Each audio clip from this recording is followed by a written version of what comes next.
Well, boys, we're back. Submit to the High Council this week here on World Class Bullshitters. I'm your host, Jeff Hicks, and with me tonight is one of the founding members of the High Council. You know him, you love him. He loves pie. Ethan Van Sciver, Comic Book Pro Secrets. Comic Book Artist Pro Secrets, excuse me.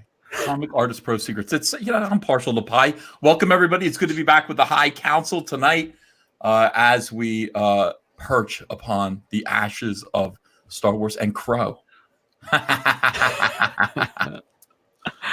And that man in the background sighing a sigh of relief, of happiness, if you will. It's Jeremy from Geeks and Gamers.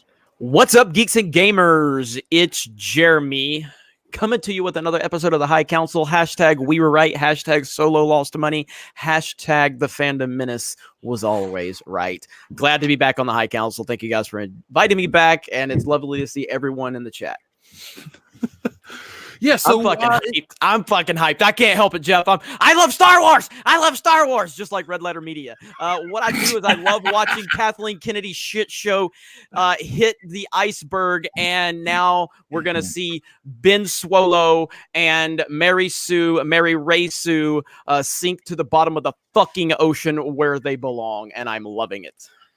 Yeah, I've been following the leaks. I've done a live stream last night. We talked about it on Good Morning Pop Culture today. There's a lot to unpack. There's a lot to talk about because we've been hearing leaks and rumors for months and months, and some of them sound outlandish, but it turns out the outlandish ones are the true ones. Oh, boy. Yep. Yeah, I gotta say, it's a bad sign, and I thought they were just playing around, but it was a bad sign when they actually got all the actors together and said, what was your impression? Everybody with a facial expression about the end of this movie and the trilogy. What do you think? And everybody rolled their eyes. I think Kelly Marie Tran vomited all over John Boyega's head. I mean, it's fucking crazy. And all of this stuff looks like garbage. Rey looks ridiculous. Rey looks like she got into mommy's toilet paper. It is an odd movie full of odd creative decisions. And I just think, do you think we got into their heads a little bit? Do you think that we're partially responsible for this shit show? What do you think? Absolutely. J.J. Abrams literally said the fandom menace a couple of weeks ago. Literally. I mean, guys, are we going to spoil this thing tonight? Eventually we can talk about it more. We're just getting started. So okay, because I talked to someone that will be dropping a review on Geeks and Gamers a little bit later tonight at 3:01 a.m. Eastern Standard Time by the name of Odin from Odin's Movie Blog, and we had an extensive discussion about it, and it is so freaking bad. It is so bad. Oh my goodness. But in since we're here with Original High Council and EVS is here, can I share something with EVS really quick? Well, can you Christmas? Can you give me a screen share, please, Jeff? The floor is yours. This is Rose Tico. This is Kelly Marie Tran. Does that look like the Kelly Marie Tran that we saw in The Last Jedi? Hell no. No. That looks like a woman that wants to take revenge on Disney and all of the people who defiled her and disgraced her and destroyed her. Come hither, Kelly. We love you here at the High Council. We love you here at the Fandom Menace. Look at that beautiful, sexy woman. Absolutely. And Ryan Johnson decided that she needed to go into a potato sack, cut all of her hair off, put some combat boots on her. And we defended Kelly Marie Tran from all of the vile hate out there that Ryan Johnson placed upon her. And I'm happy to see her on the red carpet at the world premiere with Ryan Johnson's man baby hands nowhere near her. Strutting her badass self. And let me tell you something. Doomcock was right about Star Wars Rise of Skywalker. I was right about Rose Tico. That's right. which is a bigger victory? I think my victory is bigger. Look at that woman. Yeah, I saw her last night, and because I was live streaming, somebody said, "Man, you need to see Kelly Marie Tran on the red carpet." And I was like, "Wow, wow!" Ryan Johnson actually did that to this woman. Unbelievable. She did not deserve what Ryan Johnson did, and luckily, Ryan Johnson was nowhere near the red carpet last night, which was beautiful. Neither was George Lucas, right? Neither was George Lucas, and according to Doomcock, he was not. I think he was disinvited, or at least he was not invited. From what I understand, was not even invited, which is not unbelievable. Unbelievable. I can't even process that. The disgrace, the disrespect. of these scumbags is just unreal. It's absolutely unreal. But then again, I mean, maybe they were trying to silence him. Maybe George Lucas would have said something. Now that the trilogy is finished, he might have opened his mouth and embarrassed them the way Mark Hamill, it looks like, wanted to. I believe that's probably true. Yeah, absolutely. Absolutely. It is an absolute dumpster fire on every single level. I don't know where to start, but it's Jeff's show, so wherever you want to start. It's all of our show. The High Council has reunited tonight, my friend. So let's just throw shit up in the air and see what sticks, because there's so many stories out there to talk about. Well, what do you got pulled up, man? What's something you're dying to talk about, itching to talk about? I want to talk about the fact that just 2 days ago, Kathleen Kennedy made the announcement that we were moving away from the trilogy format with Star Wars post Rise of Skywalker. Well, she is. She is. I like it. I like where you're going with that. We have to work on our evil cackle, guys. Jeff, can you do an evil cackle? Something like that. Not good. Not that good. How about you, Jeremy? That's better. Okay.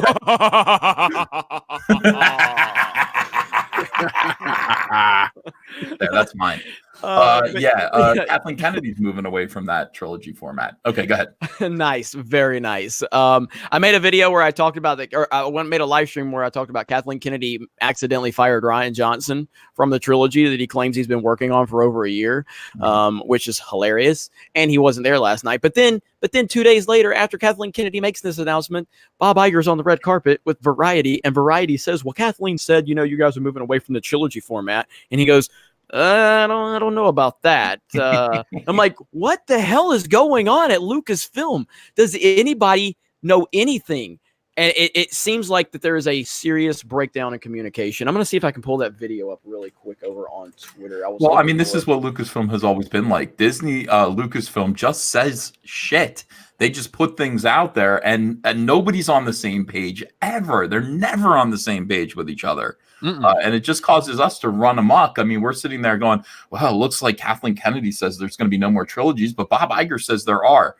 It doesn't look good. I only care what Pablo Hidalgo thinks. What does Pablo say? Well, he did block you because of me. Did he unblock you? No. Thanks. He didn't unblock you. I'm sorry about that. I really am. I apologize, okay. Ethan. That's really why the High Council broke up. Ethan was not happy with me about that. Where's my Pablo Hidalgo? Where did his balls go? Pablo Hidalgo's gone. And it's a shame we don't have any access to. By the way, I want to thank the fans that did answer the question for me. I asked Pablo Hidalgo at least 100 times. Does Jabba the Hutt have a skeleton? And he refused to answer as though that information was confidential. Fortunately, the fans came to me and said, no, he does not. He has cartilage. He has a cartilage-like shell. Thank you, fans. Pablo, fuck you. Thank you. All right, I got it right here. The audio is pretty low on this, but I'm gonna try to go ahead and play it, guys, and the audience can let me know if the audio is going to translate over. But this is the interview with Bob Iger. Share audio, which I always forget to do. Okay, so tell me if you can hear this. But when you lay eyes on that character, there's something so compelling about that character. The old and the new, the adorable and the intriguing. So I had a sense it was going to be big. Now, has it exceeded my expectations? Of course. And Kathleen Kennedy said that maybe no more trilogies for Star Wars. What do you think about that? Oh, I don't know about that. I think what? The Force is male. The Force is male, everyone. Gender equality. What? No, wrong. How incompetent is the leadership there? It's unreal. That man does not respect women. That was not a demonstration of woman respecting at all, Jeremy. And he could learn a thing from you. He absolutely could. He absolutely could. But speaking of respecting women, look who just joined the party. Hello. By the way, I heard that Kathleen Kennedy is right. They're going to stray away from movies at this phase of Star Wars. And the next phase is going to concentrate more on like local puppet shows. Cecil, I have a very, very important question for you, and I want you to be honest with me, okay? I made a really passionate plea last night during my live stream. There was about 3,500 people watching when I made that plea, and I requested that everybody send you pictures of penises. I didn't look at my email today. I've been out all day. Did that happen? And if so you haven't confirmed it yet. I'd like you to get back to me on that. Very important question. Why did you tell 3,500 people to send pictures of songs to Cecil? Somebody, I can't remember what I said. It was towards the end of the stream, and they said send Jeremy penis pics or something like that. And I said no. I'm going to tell you who really wants the penis pics. And I pulled Cecil's Twitter account up and I shared it. I said, Cecil is very passionate about penises and penis pictures, and he would like it if you would send them. And then there he is in the damn chat, and he's like, "Send them my way." Send us boy in the army. No, I'm looking at my email, and I did not notice that many dongs today at all. Fewer than usual, in fact, right? Yeah. A slow down day. Yeah. It's Christmas. People are busy. Yeah, we're all thinking about Rise of Skywalker, so. All right, we got 2,600 people watching. Let's smash the melee button. Let's get over 1,000 likes, and let's share this video out. I haven't shared it on Twitter. I need to share it really quick and let everybody know we're live. And man, what the hell? You're slacking. I know, I'm slacking. I apologize. Forgot how this thing works. You only had 110 episodes of this show or something? I don't know. Right. Maybe done. The High Council is live. Hell yeah, we are. Guys, the best thing about this movie we haven't discussed yet. The very, very best thing about this movie is that it is about progressive social values. And that, of course, is what the High Council is all about. We love progressive social values. Jeff, if you could share my screen. We love... Not my... who did that? What happened to my... Star Wars España. The end of a legendary saga is also a film that fosters gender equality. Here's Rey wrapped up in toilet paper, and gender equality, guys. That's all 72 genders. They're all equal. Is every one of the 72 genders represented by this movie? Yes or no? It's pretty offensive. It's pretty offensive for you to even ask that question. First of all, Ethan, you need to be a little more. You need to be a little more tolerant right now. I'm a very sensitive man. I'm shocked to hear about the accusation of me being intolerant. Gender equality, it fosters it. Look at her. Oh my God. Oh. But they're not pushing identity politics, guys. That's what we've been told for the past year and a half. They're not pushing identity politics. It's not SJW. What do you mean? I mean, you guys are just making this up for hate clicks. The Force is female. Why, that was a sneaker ad. That had nothing to do with Star Wars. Oh, how many times we've heard that one before. Especially recommended for the promotion of gender equality. 943 likes. Merry Christmas. Jeez. It's times like this I'm glad I have tits, so I can. I want to be a girl so much when I read shit like this. Oh man, it does. I told you guys this. I feel like we've won the Super Bowl. I know that we still have a box office that a lot of people are going to point to. I feel like the box office is absolutely irrelevant at this point in time. I don't believe the movie is going to make more than The Last Jedi, but you know, we have told the entire internet for the last year and a half, 2 years, that after The Last Jedi, they had no plan. They had no interest in Star Wars. It's a clusterfuck. And it was all heading towards Episode 9, which was going to be a clusterfuck. And it's been confirmed. All of these leaks are true. The fact that they retroactively have ruined Vader's arc by pulling the Emperor into this, which was a Hail Mary attempt by J.J. Abrams, because Rian Johnson killed off Snoke, and they probably almost more than likely did not have that in the that wouldn't have been the plan if JJ would have had his way. But then you had Colin Trevorrow quit the project because Colin Trevorrow was the only person involved with this entire trilogy that seemed to care about the legacy characters. And here we are where Star Wars is literally the Transformers now. That's what it is. It's Michael Bay's Transformers. It doesn't matter if it's going to make money. Ultimately, it's dying from within. And the Transformers 1, 2, and 3 all made big money. And then it started really dwindling away. And then finally, when we got to a good Transformers movie, which was Bumblebee, nobody went to see it because they had been pushing shit out for the past 5-6 years previously. And that's what is happening with Star Wars now. 10 years. Yeah, exactly. So it's a disaster. Yeah, we told all of you this was happening. My bad. Go ahead. Oh, just say they deserve all of this, Remember, we're always a small vocal minority. We're always the man babies, the hate mongers, the toxic brood. We're always these things. We have all these people writing articles about us. But like I say in all my videos, at the end of the day, it turns out we were right. The writing was on the wall with this movie. A lot of the stuff, the culture of Star Wars has been altered, not by the people that consume it, but by people that control it and try to alter it. And now we're at the end. Like you said, it's not going to be a box office flop. That would be the most surprising thing in the world to me. But it's not going to have the legs that The Force Awakens had, and may not even have the legs The Last Jedi had. I can foresee this movie making under $1.3 billion. It's no Captain Marvel, I'll tell you that. Well, they didn't buy seats everywhere because they're still available to buy right now. By the way, I don't want to give spoilers, but I did go to an advanced screening last night, and I did do a review at 2:00 in the morning, which was spoilery.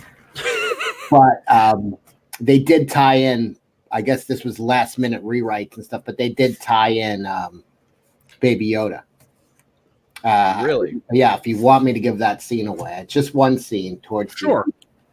It's at the end where it's Rey is basically taking over as the Last Jedi. She's going to be running the Knights of the Jedi, and now all these Force sensitive people from all around the galaxy are coming to like train at her feet. And you see Baby Yoda, who's at about 85 years old now.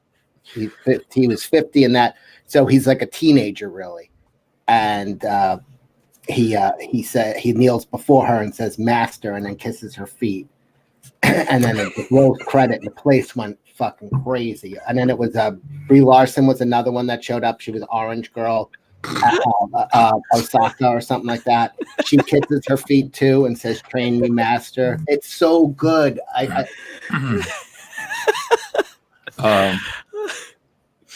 Anyway, that was the end scene. We appreciate that. That's an exclusive from Cecil, by the way, here on the High Council. Not sure you're going to get that anywhere else, but you got it here on the High Council. The kid with the broom who moved the broom, he showed up too. All the Force sensitive people. Thank you, Cecil. You're welcome.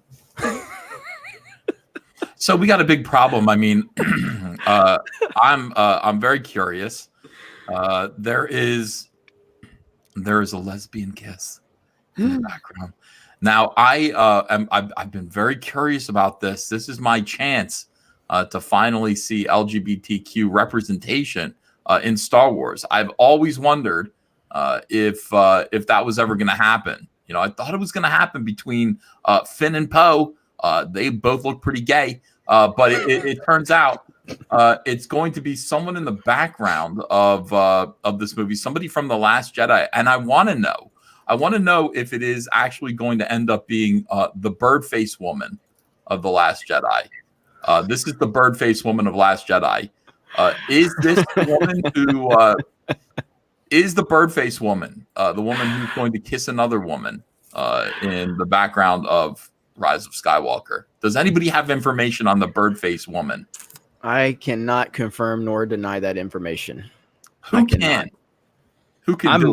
I might can get it confirmed if you want me to reach out to my sources. And by the way, my sources are better than your sources, and they can beat up your sources. Is your source Bruce Lee? My source is Bruce Lee of the Star Wars fandom. Yes, that's how amazing my sources are. Oh. And my sources are definitely above average, whereas the people in Hollywood are below average. But I know that's a very important question for you, Ethan. Ever since the first time I met, when I met Ethan for the first time in Orlando, that's the first thing he said. He goes, Jeremy, I'm very concerned about LGBTQ C-3PO XYZ representation in Star Wars. And Where is it? I was like, that's a little TMI, bro. But okay. I got very emotional about the whole thing. I wanted to see some gay representation in Star Wars. Or you can ask me. I saw it. If you want, I'll tell you. Yeah. Well, this is when I knew Ethan was the most charming and humble man. I saw his soul. I saw the emotion. I saw through him, and he is a very kind, generous person. And all he wants is for the gays to be represented on the big screen. I wanted Lando to kiss C-3PO. I wanted there to be a close-up of C-3PO's the slit for his mouth and a tongue come out. I wanted him to tongue kiss the pansexual Lando Calrissian. By the way, good for Billy Dee Williams. Now, we haven't had a high council in a while, so we haven't really been able to talk about Billy Dee Williams coming out guns blasting at these weirdos. He goes, yeah, I'm a sensitive man. I got a feminine side. Sure. Anyway, give me my malt liquor. And they took his comments to mean that this guy was pansexual, and he's got to go out there now and explain to his grandchildren that he doesn't have a vagina. This was an absolute outrage, and Billy Dee Williams responded appropriately. First of all, he came out blasting Dong Lover. He was like, I was only pretending to say that kid was good at Lando. I'm Lando. That kid's got weird hair. And he said, and I don't even know what gender fluid means. Fuck you. I'm all man. That was profoundly awesome. Billy Dee Williams blasting the hell out of the Star Wars weirdos in the media was the most thrilling, probably more thrilling than any of the Disney Star Wars projects could ever hope to be. Magnificent. God bless you, Billy D. Yep. He put it to him, and it was beautiful. Yep. Cecil, okay, you saw the movie. Did Birdface Woman, you want to give Ethan the exclusive from Cecil? Okay, there is a scene towards the end where after spoilers. Go see it. It's awesome. Go see it. Come back then and listen to what I'm about to say. Rey defeats the Emperor. What? And then but unfortunately Kylo what's his name? Kylo he dies. And then she hears him and she turns around and he's a Force ghost. He turned to the light side of the Force and he became a Force ghost, and he sees behind him is the guy from Taken and Samuel Jackson and the other Darth Maul, maybe a bunch of Jedis. They're all glowing blue, and then you see there in the background with the Jedis is Holdo, who we didn't realize was a Jedi this whole time. She's a Force ghost, and her Force ghost is, if you look close, making out with the bird-faced woman. Oh my God, not the bird-faced woman. And they all start chanting, "You succeeded where we have failed." No. Yes. Oh man. Spoilers. Also, every once in a while, I'll give you a spoiler. Jeremy, you just throw it to me. I got a great one with C-3PO. I'm bursting at the seams to tell it. So all right, we want to give it time. We want to give time. Yeah. The audience. We got to build that up. Cecil. All hail the bird-faced woman. All hail the bird-faced woman. Oh man! All right, do you guys see that there's a new hashtag trending on Twitter? Hashtag JJ Abrams party is over. Yeah, I saw that. Really? Or J.J. Abrams is over party. And that is from a lot of the fans of The Last Jedi because they are very angry with how this movie turned out. They're very, very angry. And this is what happens when you pander to SJW nonsense. Now they're wanting to cancel J.J. Abrams, and he deserves every bit of it. Every bit of it. Well, let's take a look at it for a minute. I don't know what these people are, but let's see. Check to see why hashtag JJ Abrams is over party is trending. Turns out it's because the ending of Rise of Skywalker has already been leaked. I'm not going to say what it is, but I will say I'm getting very hyped to watch this dumpster fire with each passing hour. Look at that. I'm done with this bitch. Yeah, it feels like pure shit. I just want Ryan Johnson back. Oh, Jaden, I disagree. Wow. Wow, JJ. Oh. Oh my God.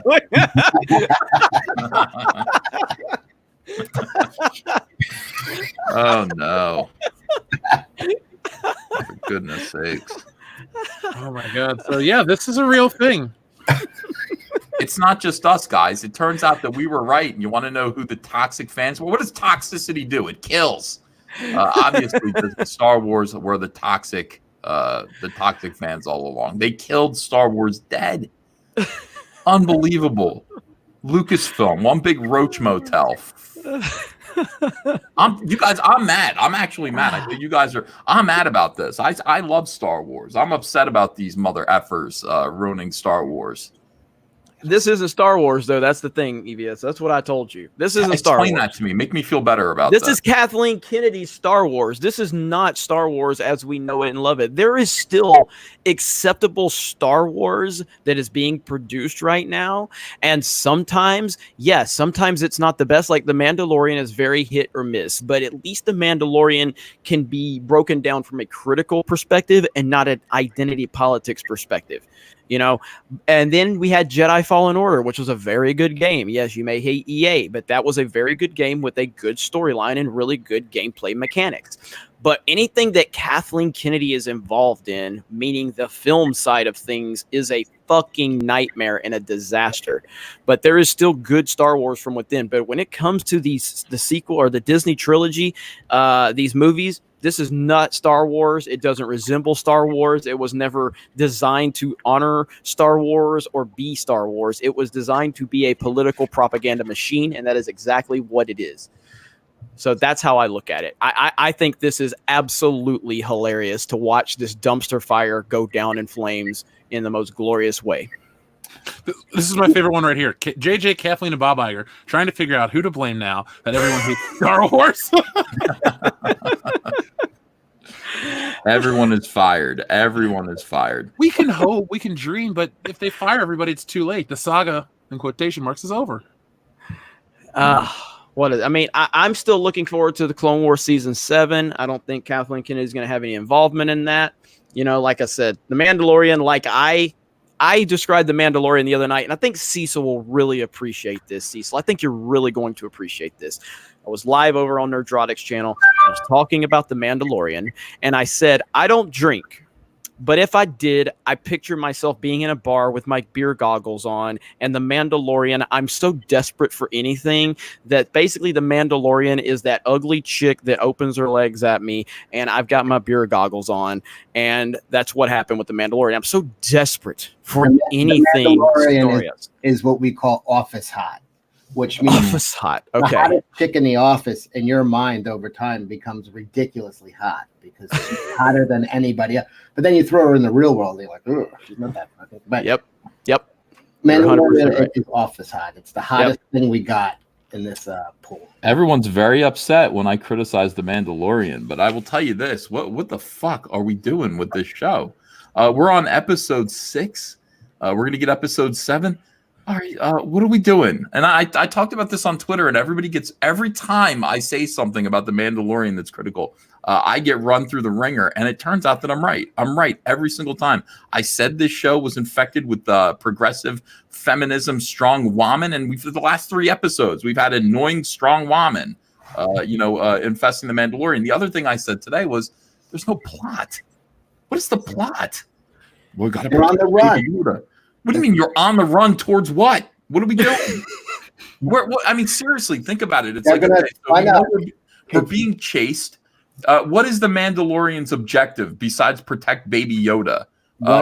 Run away because he's got a bounty on him from Werner Herzog and Apollo Creed. That's not a plot. Running away is not a plot. There's no end to that. There's no end point. What about the future? At what point does he win? Well, hang on, but where was the strong woman aspect in episode 5, or is it 6? 6. I'm sorry, 6. Where was the annoying, horrible harpy? That weird sexualized creep. Oh, the Twi'lek? No, I mean she worked right into Star Wars mythology. Jerry Blank. That was Jerry Blank from Stranger. No, Jerry Blank was no. That was Amos Sedaris in the other episode, Cecil. Yeah. Oh, right. And check it out though. They had the Asian chick get killed, which I never thought they would do. Yeah, well, see, me, no. if you have a problem with the execution of episode 6, I'm not going to argue that, but I saw no progressive aspect of episode 6. Well, I don't look. It's all coming in. They are creeping in. Progressivism is creeping into Star Wars. But here's the problem with episode 6. So what? Here's the problem with episode 5. Okay, and then what? Here's the problem with episode 4. Yeah, and where are we going? I mean, with episode 1. There should have been, or at least by episode 3, there should have been okay, so we're chasing this thing. I've got to get Yoda to this place. This guy has the piece of information that I need. I've got to chase him down. You can't just have a show that's like I'm on the run. I'm afraid of people trying to get Baby Yoda when you don't have an objective. If the main protagonist has no objective, and he doesn't, he has nowhere to go with Baby Yoda. Eventually, he is going to get tracked down. And Baby Yoda is going to get taken from him or killed or something like that. But we're not rooting for him to do anything right now. Well, I don't disagree with you entirely. I will say though, I think your points are going to be a lot stronger once we have the full season. And I do believe that this season was probably designed to be a binge, and they decided to release it this way from a competition standpoint. But like one thing, okay, so episode 4. Or was it 3? I can't remember. Episode 3 or 4. I can't remember. It was 3, I think. And Mahler messages me. He goes, "Hey, you got a few minutes?" I was like, no, I don't have 8 hours, Mahler. What do you need? And he says, "Nah, me and Rags just want to talk to you for a minute about the Mandalorian." I was like, "All right, cool." I hopped on there. He goes, "What'd you think?" I was like, I liked it. Blah, blah, blah. He goes, "All right." And then 10 minutes later, they ripped this show a fucking part for me. And I'm like, I hate you guys. And I hate this episode. So I don't disagree with the critical standpoint. Like I said, and Cecil said it best, the Mandalorian is off as hot right now. And we have just been ran down with identity politics and progressive bullshit in Star Wars. Jeremy, they don't know how to tell a story. That's all I want to say. Like, it's not like the trilogy is just bad for some reason. The story group are a bunch of fucking idiots that don't know how to tell a story. And I don't think there are other story group. Are there story groups involved with the Mandalorian? I don't know who's involved with the Mandalorian, but I mean, whatever it is over there, whatever's in the water over at Lucasfilm Disney right now, they don't know how to tell a story because there is no story. There are a bunch of little stories. You got to give them time. They're piecing it together. They're not. Okay. I'm just saying, we got 2 episodes left. We got 2 episodes left, and there has been some I enjoyed the first 3 episodes. I didn't really care for 4 or 5, and I enjoy 6.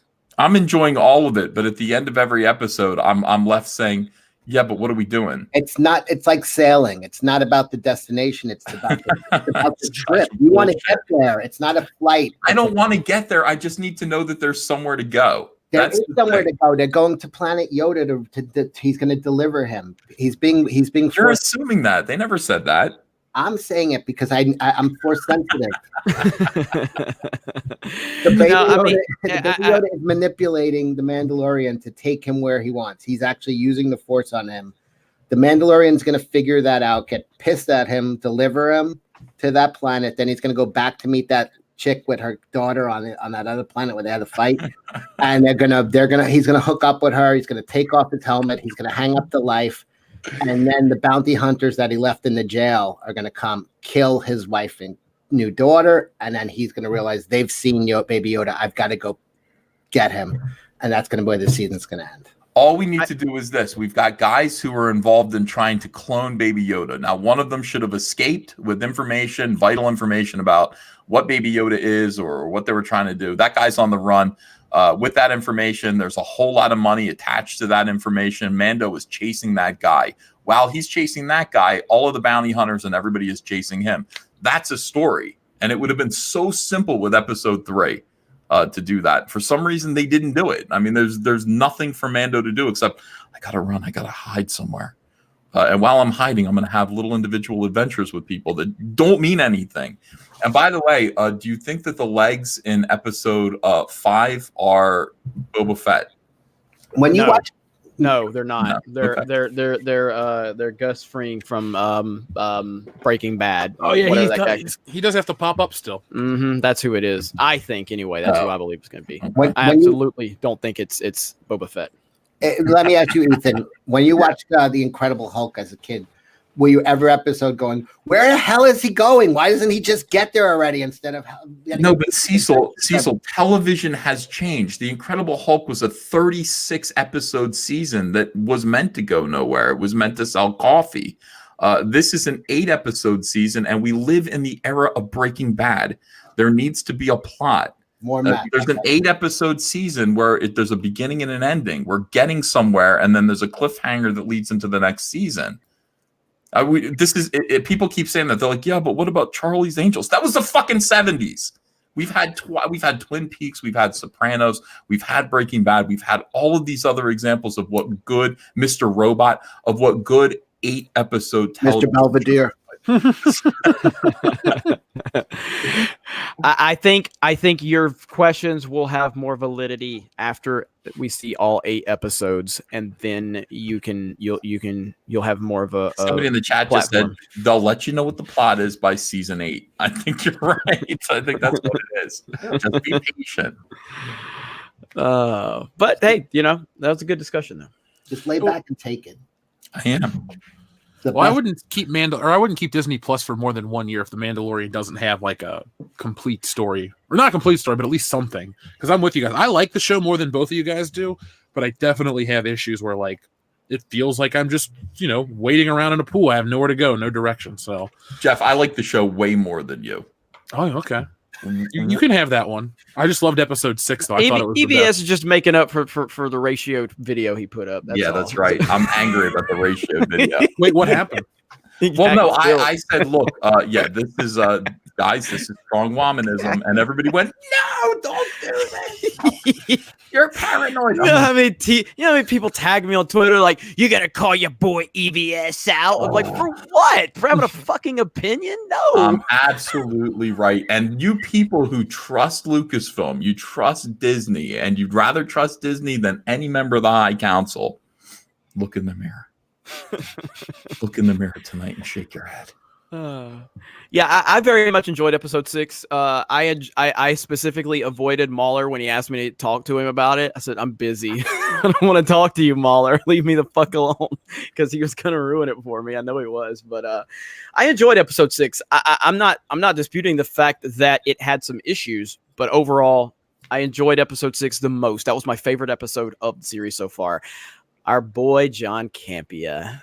So have you seen his Shelley review as well as Scott Mendelson's? It dropped last night when I was live streaming. We went over there and we went over there and rated his because we had like 4,800 people watching. We rated his video, and I told everybody to like it and say welcome to the fandom menace. And he was fucking pissed today during his live stream. He's like, there are people that are using this moment to their advantage, and he was just whining on his live stream. He was so mad. I'm like, oh my god, he's talking about us. He's talking about us. I love it. This moment to our advantage.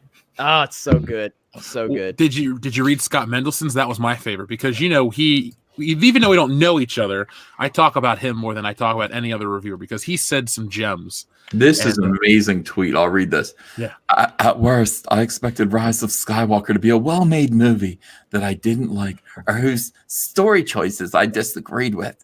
I was not expecting a genuinely bad movie with video game plotting, thin characters, weak action, and endless exposition of no consequence. Heartbreaking. Was that a good read, Cecil? That was a good read. Okay, good. Thank you. I was very proud of that. It touched me.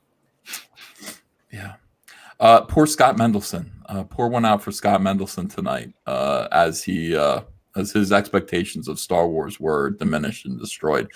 John Campea as well. John Campea's wiener was cut off by this movie. Whoa. I mean, like metaphorically. Metaphorically. Are you implying that he had one before the movie? Metaphorically, or just saying. Maybe more like a circumcision. All I'm saying is that the penis fish that showed up all over that beach, those were all of the Star Wars fans that still did not believe. That's what I think that represented. Have you guys seen that story? Yeah. No, I haven't. Okay, But I do have my CNN Brian Stelter picture up now, because we're going to be reporting on these toxic fans. Hit CNN a little bit later. That is horrifying. Whoever that It's is. horrifying. Look at that. I don't like that. It's like Mr. Horse from Ren and Stimpy. No, sir. There's something so unsettling about his face. I don't know what it is. It's his teeth and his fucking weird.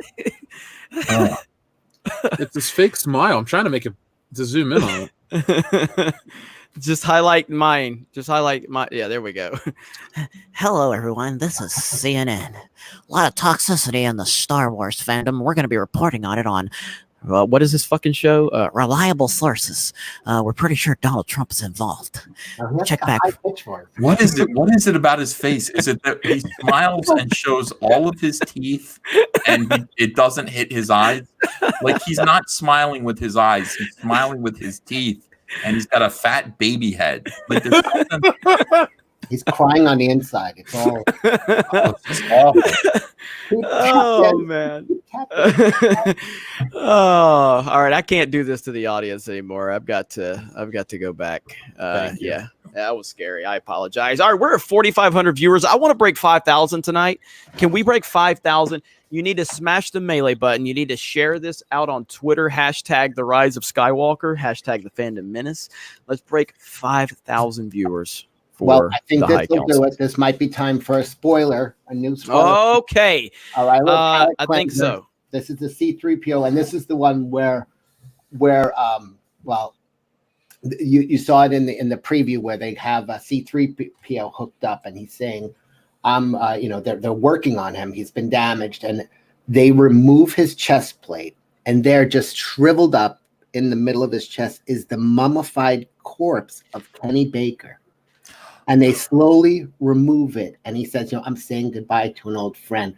The audience, it was in unison. 300 people gasped at the same. It was fan service, yes, but appreciated nonetheless. I loved it. Thank you, Cecil. Thank you for that. I can't wait for this movie. Some people know it's less fan fiction wrote. I knew it. It was a little bit, I was a little too on the nose, but I loved it. I clapped. All right, other people saw it. It was moving, but then they just threw him in a garbage can. Finally, a spoiler I know is true. Finally, a leak. Okay, so earlier, spoilers for sure, for real this time. Spoilers. I talked to someone who saw the film. We spoke on the phone for an hour. Every single leak that you have heard is absolutely true. Luke is in this movie a little bit as a Force ghost. There is a moment where Rey tosses her lightsaber, and he makes a comment to say that you shouldn't treat a lightsaber like that. That actually happened. That's unbelievable. Wait, say that again. Like, so she tosses a lightsaber away, and Luke, as a Force ghost, tells her that she shouldn't treat her lightsaber like that. Wow. Yeah. Yep. Absolutely. In your face, Rian Johnson. Mm-hmm. Yep. And there's a lot of things that are looked over. Like, there's no romance at all between Finn and Rose. Rose is barely in the movie at all. She's barely featured. I know that upsets you, EVS. Does she live? Yes. Okay, good. I can confirm the part with the lightsaber, by the way, and it did not go over well. It seemed like mansplaining in the audience. there was a low grumble in the audience, and I was leading it. That's fantastic. Now, let's get into the final, I don't know, maybe 20 minutes of the movie. Spoilers for The Rise of Skywalker. I've heard this firsthand from someone on my Geeks and Gamers team. Our review will be up later tonight when the embargo lifts. But, gosh, it's so bad to say it, but Kylo Ren turns good. He turns good, and he joins Rey so they can fight Palpatine together. At some point, he gets knocked into a pit or something like that. Rey, with all of the power of the Jedi or something to that effect, she has Luke and Leia's lightsaber, and the Emperor now again, I'm speaking secondhand information, but the Emperor fires lightning at her. She takes both of the lightsabers and deflects the lightning back at him, and it destroys him, but it also kills her. And then when Ben Solo climbs out of the pit, he finds her, and he now Cecil's going to like this terminology because this is how it's explained in the leaks, is that he takes his life force and drains it into Rey. So Cecil, did you write that one, by the way? Yeah. She's knocked out, and he crawls on top of her and puts like himself in her. Yeah. But yeah, seriously, he revives Rey, and in the process, he loses his own life. But before he dies, they share a Reylo kiss. Yeah, and he's then totally drained by the end of it. and he disintegrates, and that is how it ends. And then Rey and BB-8 end up on Tatooine with the twin sons, and she's looking off onto the horizon, and a lady walks up to Rey and says, haven't seen anyone around here for a long time. What is your name? And she says, my name is Rey Skywalker. And it ends with her and BB-8 looking off into the twin suns. And the final word of this movie is Skywalker, because Rey identifies as a Skywalker, even though she is a Palpatine. She is the granddaughter of Palpatine. That is how it ends right there. What a fucking disaster. What a disaster. Sounds horrible. Yes, I know I have a horrible accent. Rey Skywalker. Rey Skywalker. Is she played by Michael Caine in your version? That's an improvement. That would be a massive improvement. But yes, social commentary. You can identify as whatever you want in the Lucasfilm 2019 Bizarro world. So Rey can identify as a Skywalker. Anakin's entire arc, Vader's redemption is all. It's irrelevant to Disney Star Wars. Just like Disney Star Wars is irrelevant to us. Yeah, exactly. So, all right, what's EVS got going on here? It's got something good.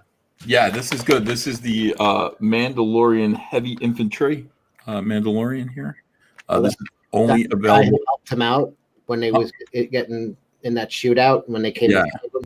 Yeah, I like him because he's overweight. Like he's built like me. Some body positivity here, body representation. So I had to get one of these. These are hard to get. These are really, really tough to find. There he is. He looks good, right? I like that you could jetpack at any size in that world. Yeah, I appreciate that too. Like this is a powerful jetpack that's able to lift this hefty fellow into the air. I feel if I was sent to the future and I got a jetpack, it would be embarrassing because it could only go like 3 feet off the ground. Yeah, you're still floating. Yes, but still, I still couldn't dunk, even with the 3 feet. So, what does Rose Tico do in the movie? Anything? Very little, according to what I heard. She's not featured much at all in the movie. So, you think it was more like a pity thing, where it's like, hey, even though you don't have much to do, we can't keep her out of the movie because the people online will get too upset. Yeah, I mean, from what it was, the way it was described to me was that this movie is what feels like to be a direct sequel to The Force Awakens, and the things that JJ could ignore, he did ignore. Obviously, things like Luke being dead, he couldn't ignore. Things like that. Han is in the movie. Yeah, I heard. Han is in the movie. Now, is this new footage? Footage. It's new footage. How did they do that? Anakin's voice is in the movie, and it is Hayden Christensen. And it's part of this whole thing where the Jedi from the past are talking to Rey when she is in this battle with Palpatine. Ahsoka her voice is in it, and it is Ashley Eckstein that does her voice. Ahsoka is in this? Ahsoka's voice is one of the Jedi that speaks to Rey. Oh, crazy. Yep. That's cool. Mm-hmm. Let's see. How about the Ewoks? There's a shot of, I think, 2 Ewoks on Endor. It's just a quick glimpse from what I understand. How about Rada the Hutt? Not that I have heard. Jabba's skeleton is in it, though. What? No, I'm kidding. That was cold, Jeremy. You got Ethan Cope up so high.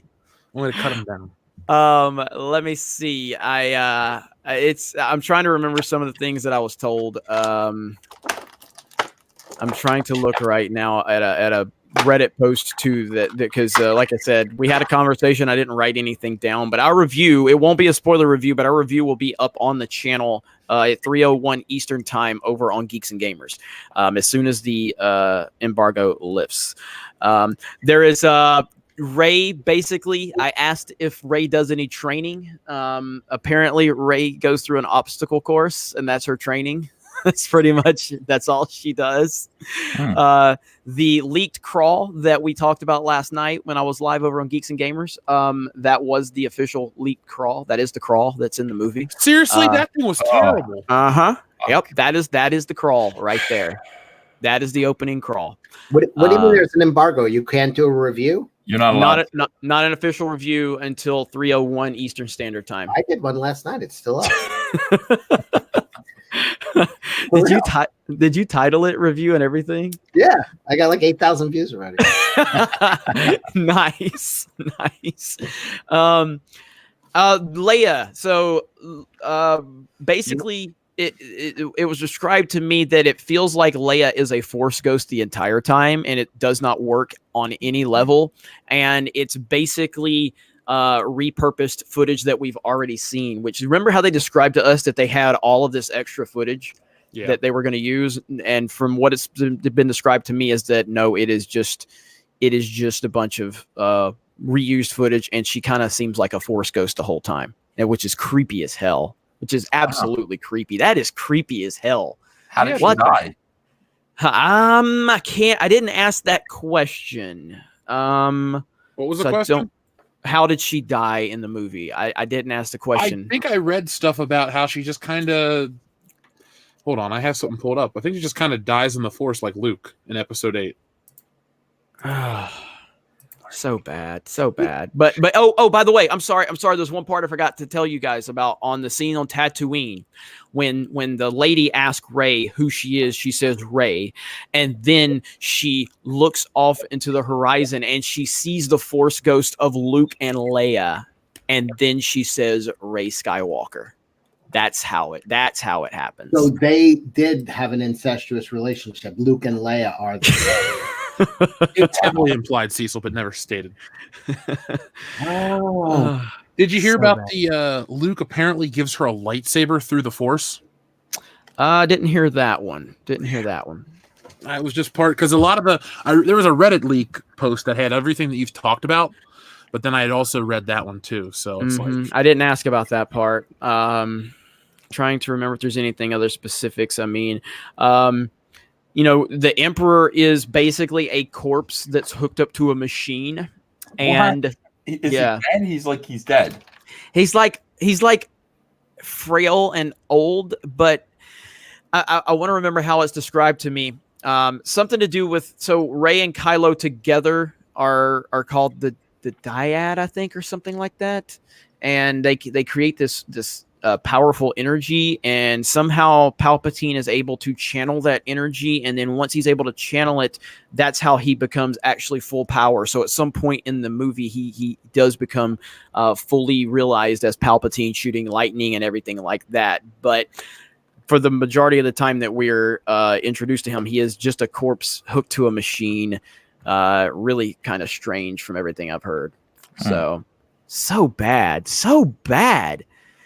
This is so bad. It looks like an old lady. I mean, it's really creepy. I mean, those images that we've seen are creepy. We should actually show them, though, because this is a high council. We shouldn't just talk about them and assume people haven't seen them. Jeff, show my screen for 1 second. All right, that's the title I've used right there. Nice. Training review. So, I mean, and somehow that's squeaked by the embargo. I mean, I have a lot of these images pulled up if you guys want me to show them. Yeah. Can we though? I don't know. I didn't show them last night when I was live. Because all these people are getting taken off of Reddit. Is that right? Yeah, your accounts are getting taken. Well, can we do the opening crawl? Can we read the opening crawl? I showed the opening crawl last night. I don't have it with me. I can find it, but let me look that up. Hang on. Rise. I got it right here. You got it? Yeah, I got it. I'll should I read it or maybe I should. You can if you want to show it or if you read it. However, yeah, I showed it last night. I read it last night too. Yeah. All right. Let me see here. The Rise of Skywalker opening crawl. All right, so here it is. Episode 9, The Rise of Skywalker. The dead speak. The galaxy has heard a mysterious broadcast, a threat of revenge, in the sinister voice of the late Emperor Palpatine.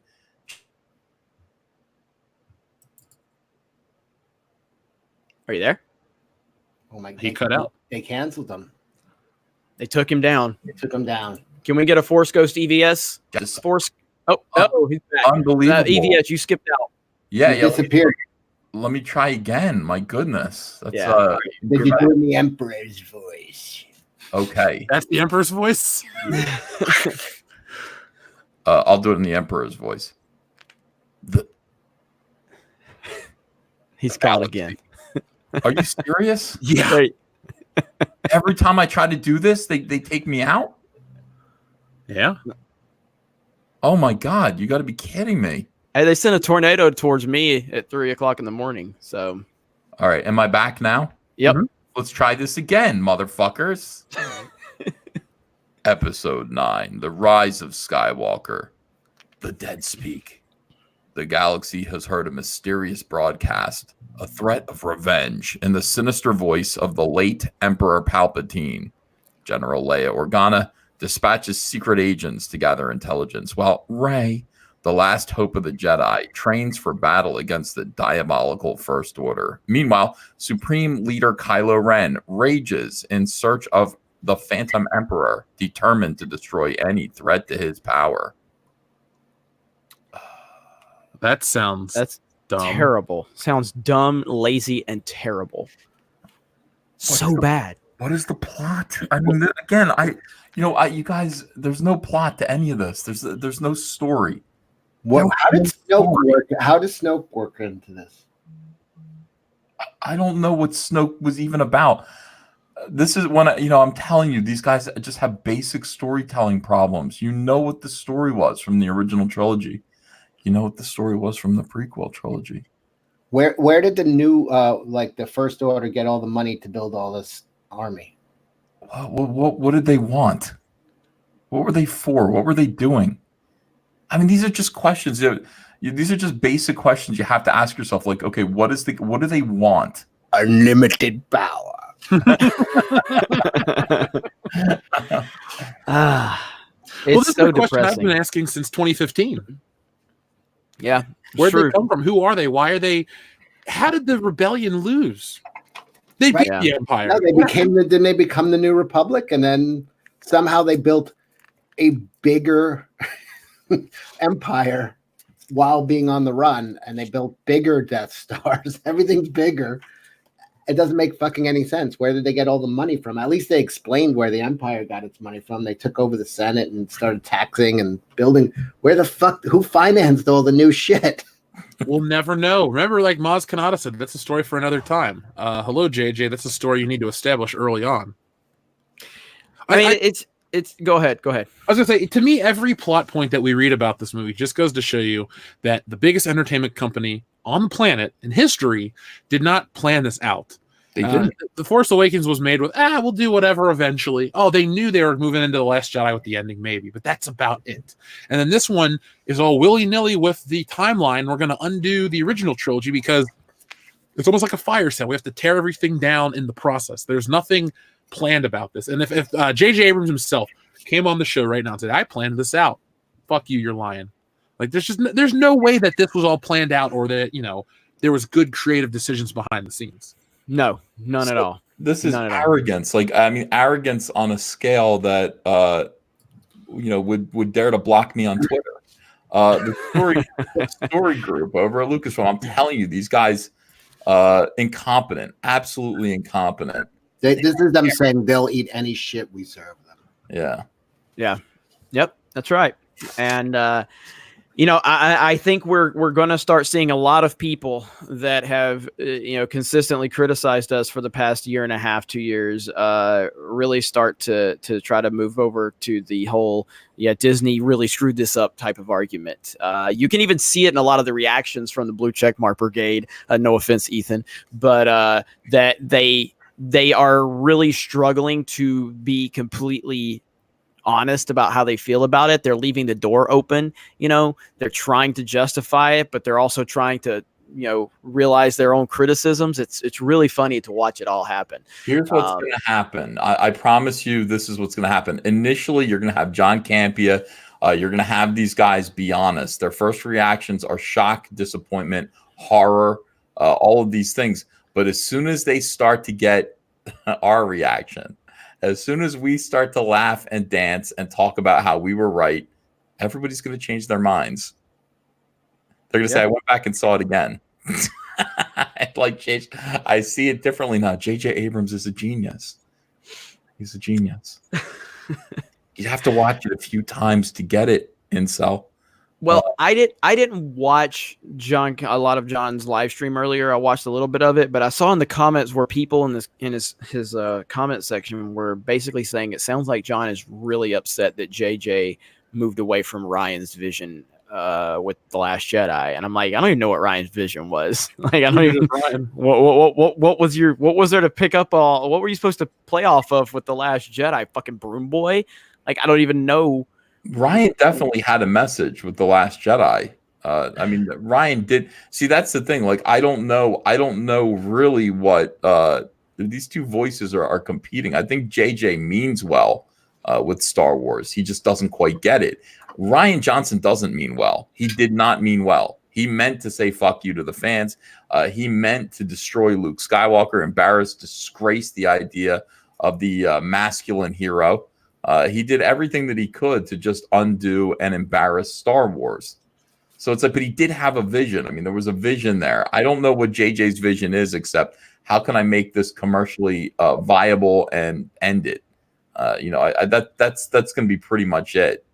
I hold JJ just as responsible from the standpoint that when they came to JJ Abrams about episode 7, he expressed, that he wasn't interested. He didn't want it.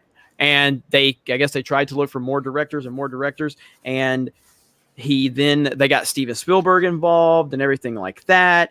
And he had the power to negotiate whatever he wanted, whatever story he wanted, whatever he wanted to do. And if I'm in that position and I have Kathleen Kennedy begging me to take this, this movie on that nobody else seemingly wants to take, the first thing I'm hearing is we're not moving with George Lucas's sequel trilogy. F you then. You know what I mean? Mm-hmm. No, I would love to direct George's vision, but you want me to come in and write something when you have George Lucas's sequel outline on the table? And he had the power to make that happen, and he chose not to do it. He turned into Kathleen Kennedy's whipping boy. So I hold him just as responsible as Ryan and as Kathleen Kennedy.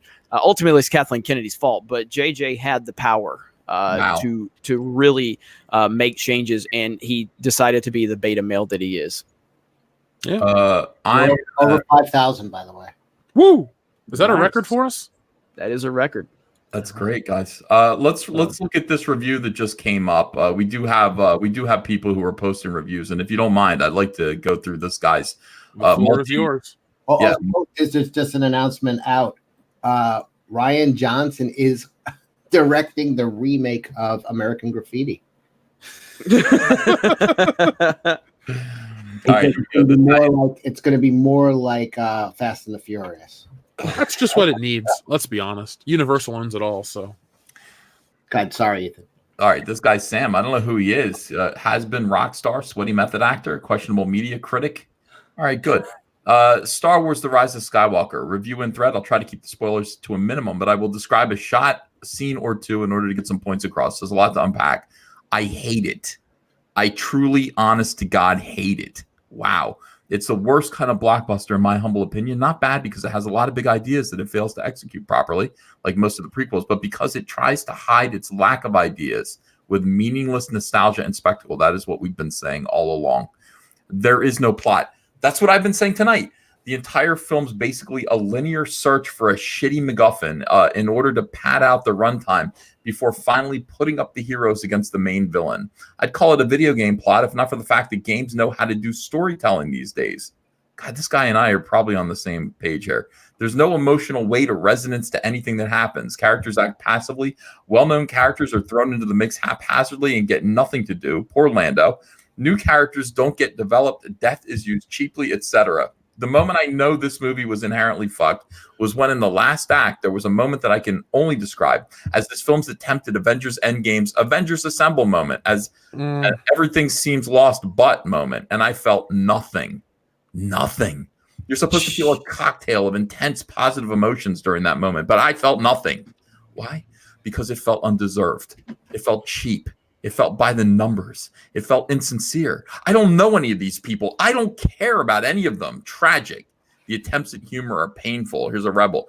The Falcon hasn't been spotted, Leia. What a downer. Can't you be more positive, Rebel? Everything's going to be okay. Just perfect, in fact. That's it. That's the very first joke in the movie. Utter silence in that cinema. The film is riddled with clunky exposition, either because, one, something happened that wasn't explained visually properly, or two, because the movie thinks you're an utter moron, or mostly three, because it desperately wants you to feel feelings over what just happened. Please feel. Oh, if X happened, that must mean Y happened. That's horrible, especially because of Z. I'm not overreacting. The exposition is that clunky. Here's a quote. Rey will never become a Jedi. Oh, you mean the same Rey that from the very start of the film has been doing the most impressive Jedi feats in the entire franchise, even eclipsing masters like Yoda? The She's a Mary Sue crowd are going to love this film. Reed, they won't. Did I enjoy any of it? Barely. The film has a few ideas, but only one of them gets developed properly, culminating in a single moment that I thought was cool. One idea, one moment, one. This film is a series of meaningless, vapid set pieces held together by the nostalgic carcasses of the original trilogy, and it feels like the conclusion to a completely different trilogy. It feels like an utter course correction, a desperate attempt to undo the few good things that and ideas that The Last Jedi managed to creatively inject into the Star Wars mythos. By the way, Rise of Skywalker is a much worse film than The Last Jedi, in my opinion. Much worse. The latter may have shat on the mythos, but at least it had its own ideas. This guy's, this is just what I just said. This is savage. Yeah, I love this. The entire trilogy's a damn mess. The Force Awakens was a vapid remake that only served to reset the franchise with an unchanged status quo. The Last Jedi did new and interesting things, but angered fans by treating its mythos poorly. Rise of Skywalker, a shallow attempt at salvaging this mess with The Emperor. This trilogy makes the prequels look like timeless classics. At least they had heart, direction, and conviction. Want to know the worst thing? Disney decimated the canonical nature of the extended universe for this trilogy. Hundreds of fantastic books, comics, and games were basically done away with for this. And for what? For a film that is essentially an EU film, but much worse. The Rise of Skywalker is the worst Star Wars film I've ever seen, and the most painful way this iconic saga could possibly have been concluded. 3.5 out of 10 stars. Oh, wow. I am retweeting him right now. Yeah. Wow. That was fun. That was savage. Holy hell. I know the one scene he's talking about. That right. There's a spoiler. There's a scene where Chewbacca, it looks like he's dead. You know, he's accidentally killed, and then you just see another Wookiee arm come down and grab him and pull him up, and you see he's awake, and then it pans back and it shows that it's Mala. She's come to him, and they make out for a little bit. The crowd went fucking bananas, but that was the one cool moment he must be talking about. See, so that didn't happen in the movie. Are you calling Cecil a liar? No. Did you see the movie, Ethan? No, I haven't seen it. I mean, I did. fair enough. Oh boy. That was my favorite review. Even though I've never read another review. That Did was you retweet him really yet? good. I did. I retweeted two of his tweets. I'm gonna go on Twitter real quick and follow or go get a image of that because I want to talk about that later. That guy was brutal. That was brutal. Wow. That was amazing. Whew. Trying to recover from that. And Ethan did such a fantastic job of it conveying the anger and the passion. And I don't know if everyone caught this, But me being the High Council veteran I am, I caught it. When Ethan talked about The Last Jedi, that one moment, he added the lisp to it when he mentioned The Last Jedi. I don't know if anybody else heard it. But you're like, The Last Jedi. Last Jedi. You were reading so good, and then you got Last Jedi. You added the lisp to it. It's almost like it was in your subconscious to do it. You didn't even think about it. Can't take it seriously. Wow, this film's gonna bomb. I was wrong about $2 billion. I was wrong. I take it back. It might make $1 billion. I think $1 billion is still in the cards for sure. I'm still holding on to 900 million as the lowest, and the highest I believe is 1.3, which is what The Last Jedi made. It's going to make money, and we all have to accept that it's going to make money. It's not going to be Solo. It's not going to lose money. # Solo lost money. It's not going to do that, but it's still going to be shitty. Yeah. David Ehrlich's review. I mean, this is wow. Let me read some more of these reviews, guys. This is a really nice Christmas. I'm enjoying this, guys. Merry Christmas to you guys. Merry Christmas. Happy Life Day. Yeah. Happy Life Day. Okay, let me see here. David Ehrlich says, The Rise of Skywalker may not be the worst Star Wars movie, but it sure feels like the most disappointing. A dull, artless series of MacGuffins and fetch quests that are knotted together by a desperate need to make the safest choice at every turn. Even the cute new droid is dumb. Emma Stefanski says, watching The Rise of Skywalker is like telling an acquaintance you ate potato salad once and enjoyed it, and then having that acquaintance break into your home in the middle of the night, tie you to a chair, and mash potato salad into your face and eyes for 2 hours. Wow, that lady's angry. Yeah. I want to mash potato salad into her face and into her eyes. I think that's a good. Rise of Skywalker is like Serenity, the Matthew McConaughey movie, in that if I told you the plot, you would think I was making it up or had the plot relayed to me by a child after consuming 100 pixie sticks. This is brutal. These reviews. Having seen Rise of Skywalker, I can safely say this last Star Wars trilogy is the most schizophrenic, unsatisfying major trilogy of all time. And this comes from someone who liked the first 2 movies. And his last name is Schilling. And he's saying that. God damn. This is a disaster. I'm looking. I just got one of these promoted posts from the Star Wars page about the Rise of Skywalker releasing in 3 days, and the top tweet is perfect right here. If you can share that one, Jeff. Boom. Our expectations for you were low, but holy fuck, that's perfect right there. That is perfect. Oh, love it. I love it so much. Have you been? Well, have you been paying attention to okay, I know you're barely on Facebook, but you ever get the ads from Star Wars for this movie? I don't. The only thing I use for Facebook is Messenger. I don't get on actual Facebook anymore. I fucking hate Facebook. Well, what I did for our last video about the Rise of Skywalker was I went and I was reading comments. And, if I go to a Fandom Menace comment section or something, it's going to be very one way, so it's not really a fair thing. But I went to the official Star Wars page. I went to Fandango. I went to AMC Movies. And out of 10 comments, you get about 6 to 7 negative ones. A lot of people are like, I'm going to skip this movie. I didn't like the last one. They don't have to talk about identity politics or anything crazy that people on Twitter promote or people say that we hate about the movies. It just seems like a lot of people are fed up with this movie based on 2 previous disappointments. And if anything, like I said earlier, The Last Jedi shows how people truly woke up to the Force Awakens tricks, and it seems like a lot of people are looking back now on this trilogy. And I have a question for you guys. Do you think that Disney and just Star Wars fans as a whole will look at this and go, this was the bad trilogy and we're going to move on, and then something else is going to come out and we'll look back on it more fondly like the prequels? Or do you think this is like the bottom of the barrel and will never get worse than this? No, I think this is I think this would be the equivalent to X-Men 3 for the X-Men franchise. I don't think this can ever be looked back upon no matter what, because we had bad X-Men movies, really bad X-Men movies after X-Men 3, and nobody looked back at X-Men 3 and were like, yeah, you remember X-Men 3 wasn't that bad. No, it was that bad. This movie, this trilogy will never be looked upon in a positive light. I think time will only be worse to it, and I think that Disney will eventually slowly try to act like it doesn't exist. It'll kind of be like Chris Benoit to them. Jeff, you know what I'm talking about. 100%. So yeah, the Disney trilogy, Disney will treat it as their Chris Benoit in the next 5 years. So that's exactly what will happen. Well, I mean, I'm out at stores, Are you saying that Rian Johnson treated the Star Wars universe the way Chris Benoit treated his kids? Well, Yes. just the one kid, actually. Oh, Yeah. That's exactly what I'm saying. gosh. All right, I think we're heading towards a $700 million box. Whenever you guys want, I will drop the final spoiler, which is the after credit scene, which might be an escape hatch for the entire trilogy. No, you can't do that. You can't do that yet. We have to wait until later on. Yeah, we're only an hour into the show.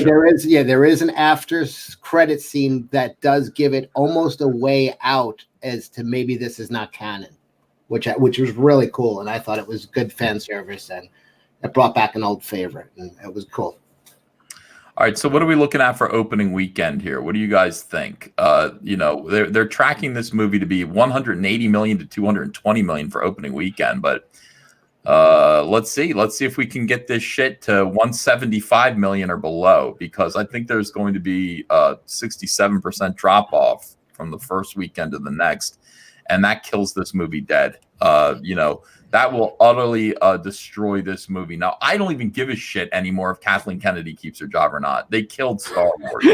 Pop culture PB just said EVS just dropped his box office prediction $1.3 billion. That's based on these reviews. I thought it was going to be pretty good. A pretty significant accounting error. $700 million. Just based on these reviews, you've got the shills hating this movie. All right, so what do we got here? Want to see? That's so goddamn funny. Like a $2 billion out on the $700 million. You understand? We will see heads rolling like a bowling alley. We are going to see all of especially Rian Johnson. Well, I guess he's going to be fine. He's moved on. But we're gonna see heads rolling. But you know what? It doesn't matter anymore. I mean, there's no fixing this. The Force Awakens, brought this thing back in a rickety way, killed Han Solo.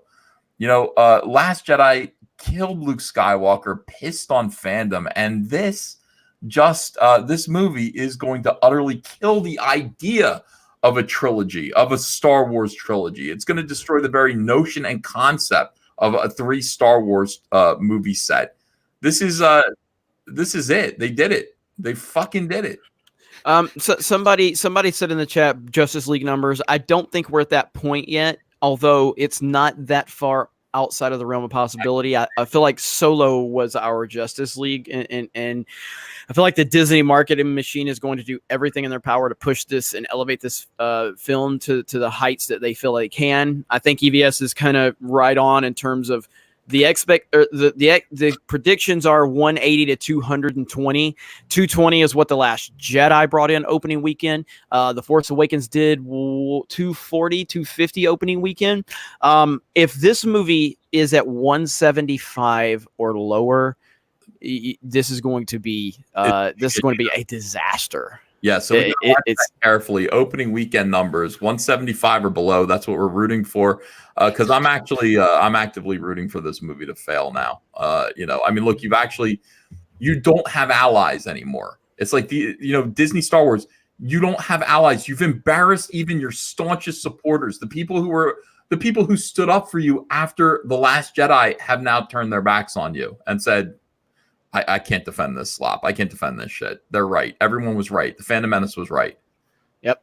Yeah. I mean, it's happened. It's happened. It's happening. Daddy Waffle happening. It is happening right now. I can't imagine living in a world, and I'm hoping it happens, where this movie makes as much worldwide as The Force Awakens made domestically. Like, that's the ultimate sign of failure. Like, there's no excuse. No chill critic. None of your, Scott Mendelsons can go, well, it's actually a pretty strong box office compared to the competition. It's like, not really, man. It's, It's Star Wars. It should do more. And I've been looking up Cats reviews. It looks like Cats is getting decent reviews. People will go see Cats. We'll see Frozen 2. We got Jumanji. And Jumanji, right? yeah, Jumanji. So we've got there is, and this kind of speaks to, like, do you remember when The Force Awakens came out? That nobody was getting near it. You know, even The Last Jedi. What was that one movie that it was a kids movie or something? That was going Jumanji. The other Jumanji was the one that came out around it. Well, it came out, I believe, on Christmas Day. So it was I think, if I'm not mistaken. But there was another movie that opened up, I believe, the same day as Last Jedi. But it was a kids movie. I can't remember which one it was. But you know, these movies are getting closer and closer. Like, they're not scared of Star Wars anymore. Oh no, they haven't been for years. Yeah, there's nothing there. I mean, they know they failed. See, that's what's so weird about this. I still buy Star Wars toys to cut them in half, and I haven't seen any. I haven't seen any. Like, where's my weird bird-faced woman toy? I wanna reenact the kiss, and I can't. There's nothing there. There is nothing on the shelves anywhere. Not from this movie that doesn't even exist. It's so weird. Like this, this movie doesn't exist. Well, the merchandise for this of the Black Series, we have Rey, who comes with Dio. We have Kylo Ren. There's that Jaina character, and that's it. And a stormtrooper and a Sith trooper. So we're talking like 5 figures. The 3 3/4 inch scale has roughly the same people. There are no ships outside of Poe Dameron's X-wing.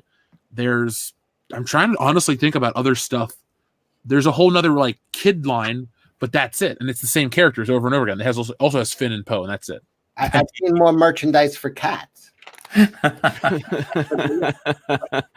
Mostly at kill shelters, though. Well, I mean, Wedge Antilles has a new figure out, but neither Poe Dameron doesn't. So I mean, it just goes to show you, it's like, oh, we got this new character or this new film, we're gonna get excited and promote it. No, we'll just do Wedge Antilles. Wedge is awesome. I'm not knocking him, but you'd think a company would put out the newest product. Yeah, this is when I was talking to Odin earlier, I said I can't believe this is really happening. I mean, I know we've been talking about it for so long, but the fact that they literally did exactly what we said they would do is incredible. It's incredible that they are so tone deaf to the fans that they have built this, franchise for the past 40 years.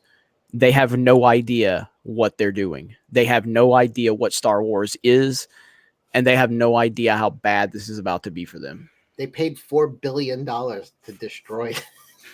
They can't get anything right. The fucking theme park is falling apart. There's people fighting at Rise of the Resistance today at Disney World. There was big fights going on because there's so much frustration with that. Galaxy's Edge is a disaster. It doesn't look or feel anything like Star Wars. I've been to Galaxy's Edge in Orlando and in Anaheim. It's trash.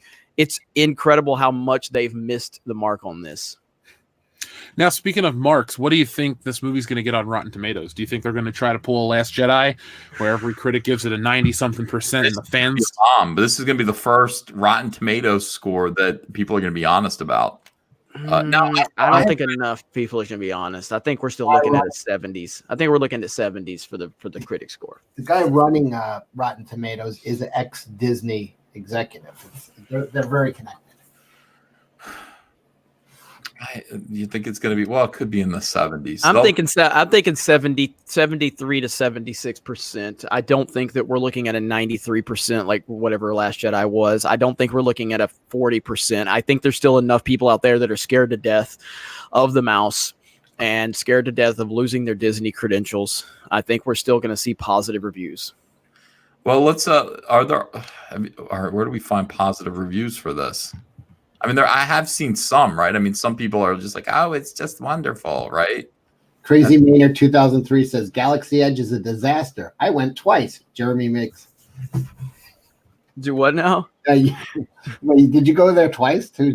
Well, I went to Orlando and I went to Anaheim. Yeah, he was quoting you as, Galaxy Edge is a disaster. I went twice.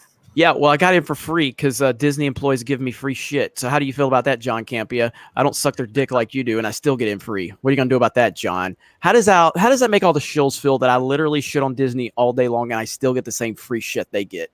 How much does that piss them off? That's got to drive them crazy. That's why they hate me. That's why they want to cancel Jeremy right there. They're like, I've been busting my ass as a Star Wars fan for 5 years. Thanks, Christian. It's nice to have you back. Did you see the guy from Collider refuse to review the film? No. Eric, what's his whatever his name is? He's like, I'll review the film once it comes out. So to me, that's like the ultimate shill defense. It's like, I can't say anything about this, but I'll wait till it's out so everyone else can go see it, and then I'll tell my honest thoughts. Did you see the interview with Hayden Christensen where he revealed that he's not Ryan Phillippe? No, but I have to, because I've had that confused for years. I was shocked. Yeah. He's not Mr. Reese Witherspoon. Are they still together? No, I think he cheated on her and she dumped him, so rightly so.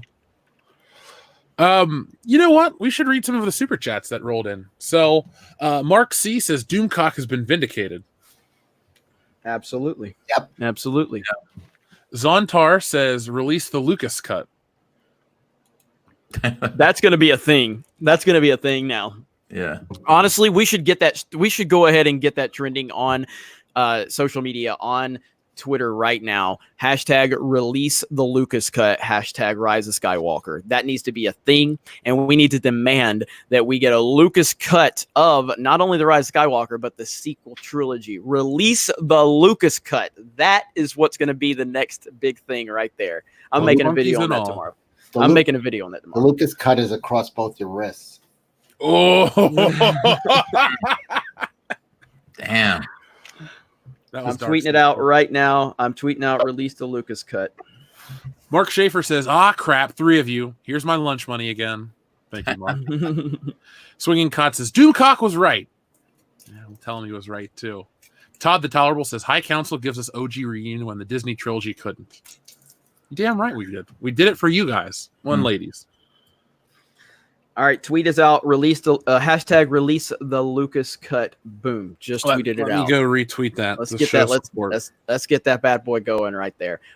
And hey, look, I mean, for all my problems with the DCEU and all that stuff, I mean, I respect the hell out of the fact that Snyder fans have been so passionate about this Snyder cut that they have had so many people respond to it.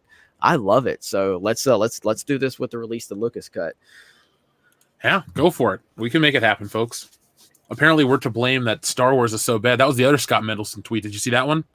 Yeah, I saw that one. That's the he wanted to shit on the movie, but he had to go and shit on the fans first. You know what I mean? Once a shill, always a shill. He couldn't just be honest. He had to attack the fans first before he could give his honest thoughts, because he was angry. Because he was like, oh man, I don't like this movie, but it's all those toxic fans' faults, the alt-right fans. And he had to go after the fans before he could shit on a Disney product.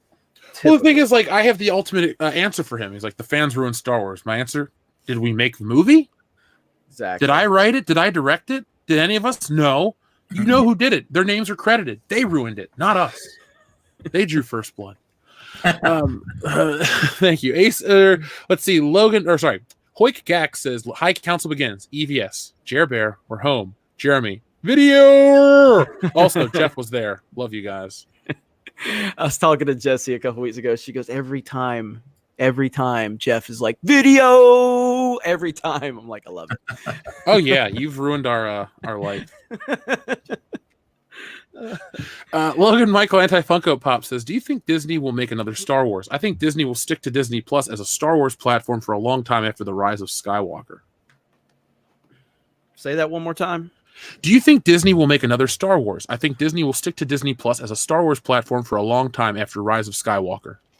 I mean, again, as much as we can sit here and call out the bullshit that we're about to see on the screen, a lot of people have already seen it.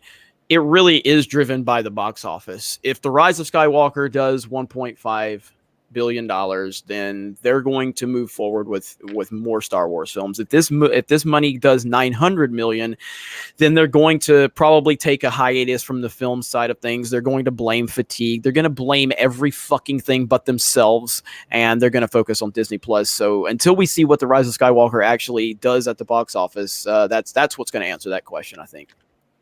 Almost assuredly, they're gonna focus on Disney Plus now. I promise you.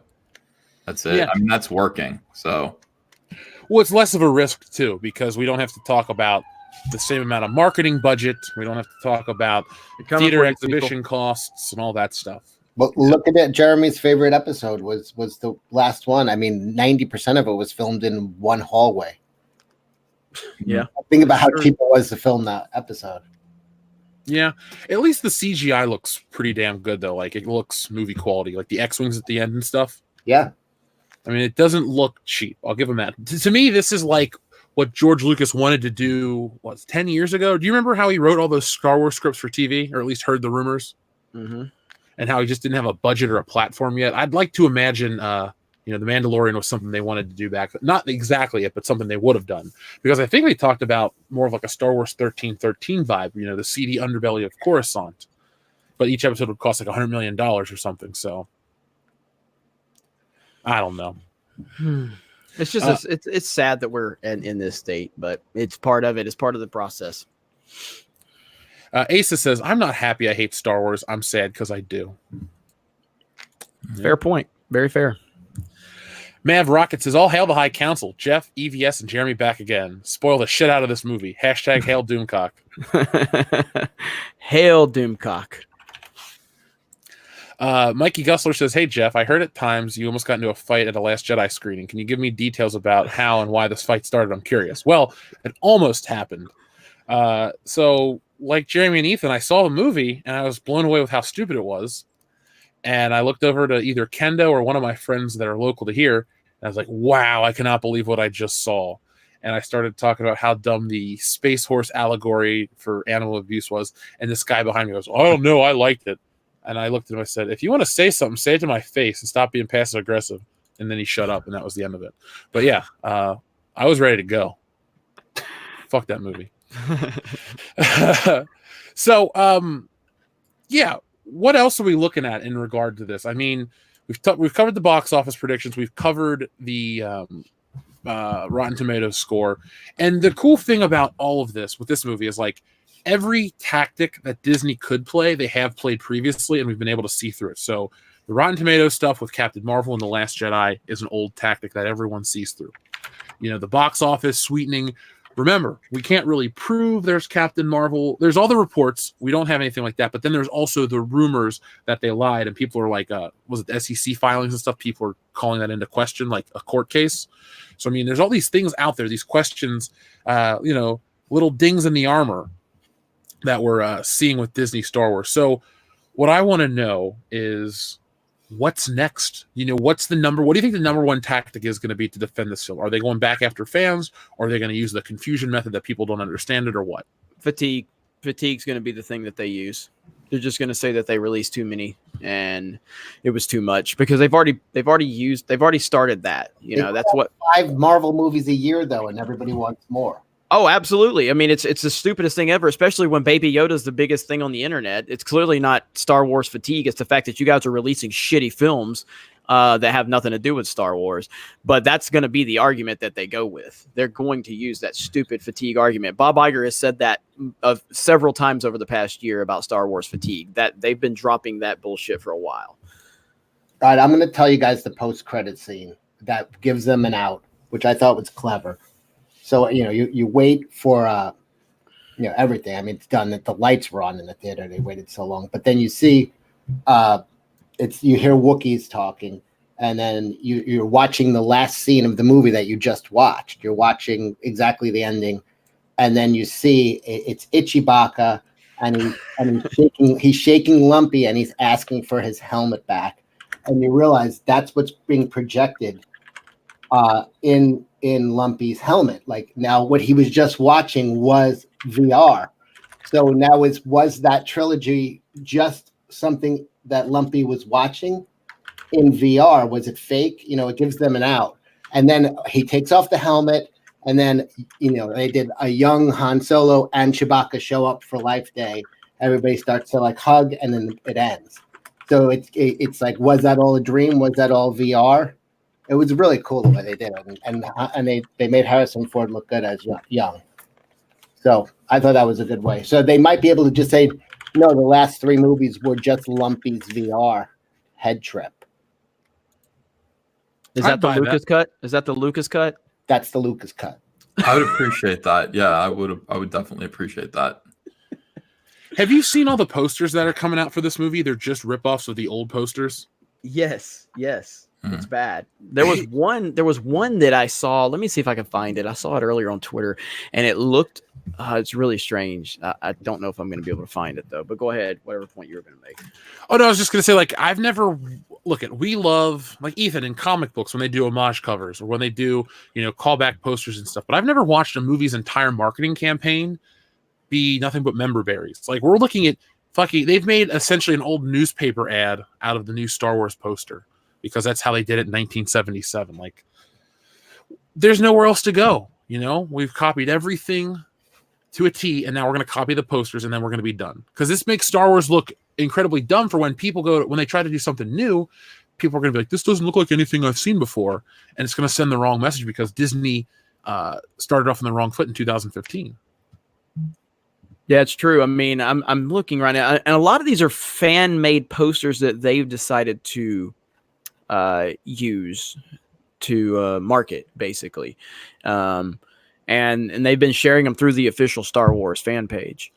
So it's almost like, hey guys, since we don't know anything about Star Wars, can you guys design some Star Wars looking posters for us? I mean, that's kind of how it's felt to me, because a lot of them have been fan made, but then they have essentially co-signed them, if that makes sense. You know what I mean? Mm-hmm. So there was one that I saw earlier that was very out of left field, but I don't know if I can track it down now.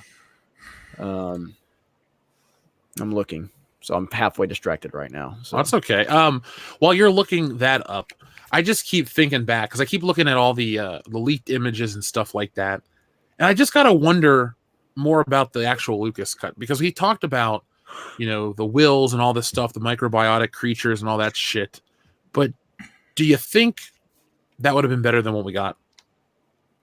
I think anything from George Lucas's mind would have been better than what we got. Anything.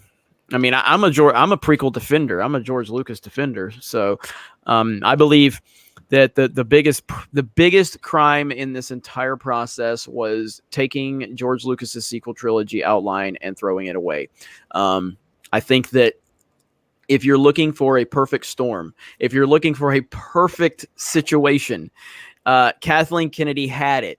Kathleen Kennedy handed the power. She was handed Star Wars. She was handed Lucasfilm by George Lucas. She had an unlimited budget with Disney. She had unlimited resources with Disney. She was handed the sequel trilogy outline. That is a perfect situation. You have the best story man in the business. You have his outline. He's not really great in execution. We all know that. We all can agree with that. But you can find someone to execute George's story. And she fucked this up. How do you fuck this up? So that's it absolutely would have been better, night and day. But I'm starting to have second thoughts about the Mandalorian now. Really? I think I'm starting to understand. Yeah. No, I think are you gonna bump that box office back up then too? No. Just no. Fuck the box office. Man, I'm starting to see something. Do you think you think David Filoni and do you think that Jon Favreau that this whole thing represents the Mandalorian represents real Star Wars fans?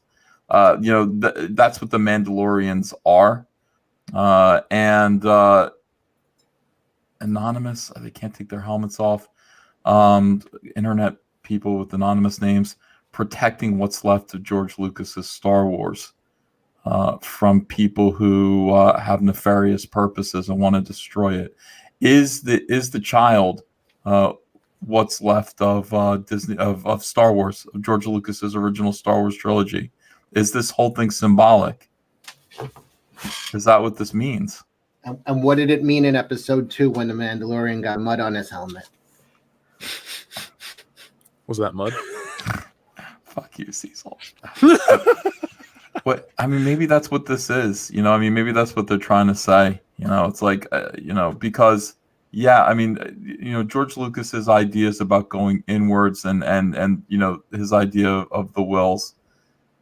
It wouldn't have made me happy. It wouldn't have made me as happy as seeing more above ground type of, Luke and Leia and Han Solo stuff going forward. But I would like to know more about what goes on in his mind than these people, because these people are perverts and they killed Star Wars. And I wonder if that's what Jon Favreau is saying. I wonder if Jon Favreau agrees with us. I wonder if he's kind of fandom menace in a way. His overall idea is protecting what's left of Star Wars. I like that. Baby Yoda is Lucas's dream. Yeah. That's fucking deep. Yeah. That's deep. You gotta go back and watch it again and see if that's what they're implying. It's like, because you see people trying to clone it, right? I mean, they had Baby Yoda down. These a-holes who it was that Disney. That episode where, the whole idea of getting Baby Yoda and paying for it and being like, don't worry about it. Is the Mandalorian in a way George Lucas, or is he us? And don't worry about what happens to Star Wars. Right. We paid for it. We paid for it. And then we're in there trying to fucking clone it and make something unholy and fake out of this thing. And, Mandalorian comes in and just goes, you know what? I'm saving Star Wars. I got to rescue Star Wars. I'm getting goosebumps now. I got to go back and watch the whole thing again. I think those guys are pretty smart. Well, speaking of watching The Mandalorian, you know how they always told us that it was the most watched thing on Disney Plus? Mm-hmm. Apparently that's not the case. Really? Yeah, the Hollywood Reporter put out an article today. It says Disney Plus subscribers, where did I click away from the crap? Say they're watching more classic films than Star Wars. Let's see. So I had basically what I had read earlier is that they pulled 22% of the people that watch Disney Plus, and it looks like Disney, they're watching, most classic Disney stuff, and Star Wars takes up 21%. It's just, not too much different, but still, it's not the biggest thing on the platform, which I like it. It's the thing I watch the most, but I find that interesting. I watched the movie I was totally let down by. It was called Lady and the Tramp, but it was like about dogs or something. Are you sure you weren't thinking of Lady is a Tramp, which is the 1957 parody? No, this was cartoon dogs. Anyway. Sorry about that, Cecil.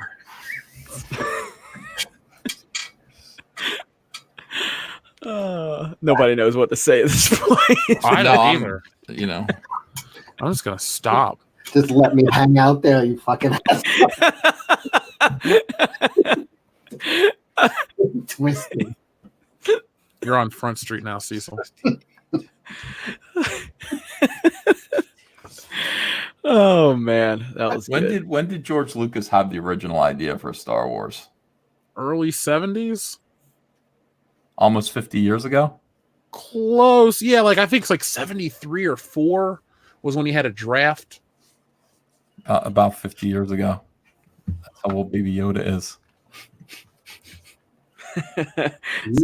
You need to make a video on this. You need to make a video on this. That's fucking crazy. This is profound. How big do you think George's chin was at that time? Cecil asking the important questions now. Palladium Angel's teasing me. He's saying 1968 because he wants me to, I want it to be 1968. But that's, I'd go back and find out, did they ever say Yoda is exactly 50 years old? He's about 50 years old. But that's kind of how old, Star Wars is in the mind of the man who birthed it, right? So fucking crazy. That's what Mandalorian is. Protecting it from a-holes who want to do it harm. And then, it's a fantasy, I guess, stealing Star Wars away from Disney. The fans taking Star Wars away from Disney. Yeah, I think you should make the video since you came up with it. That's yours to run with. Let me just finish smoking this bowl. Oh.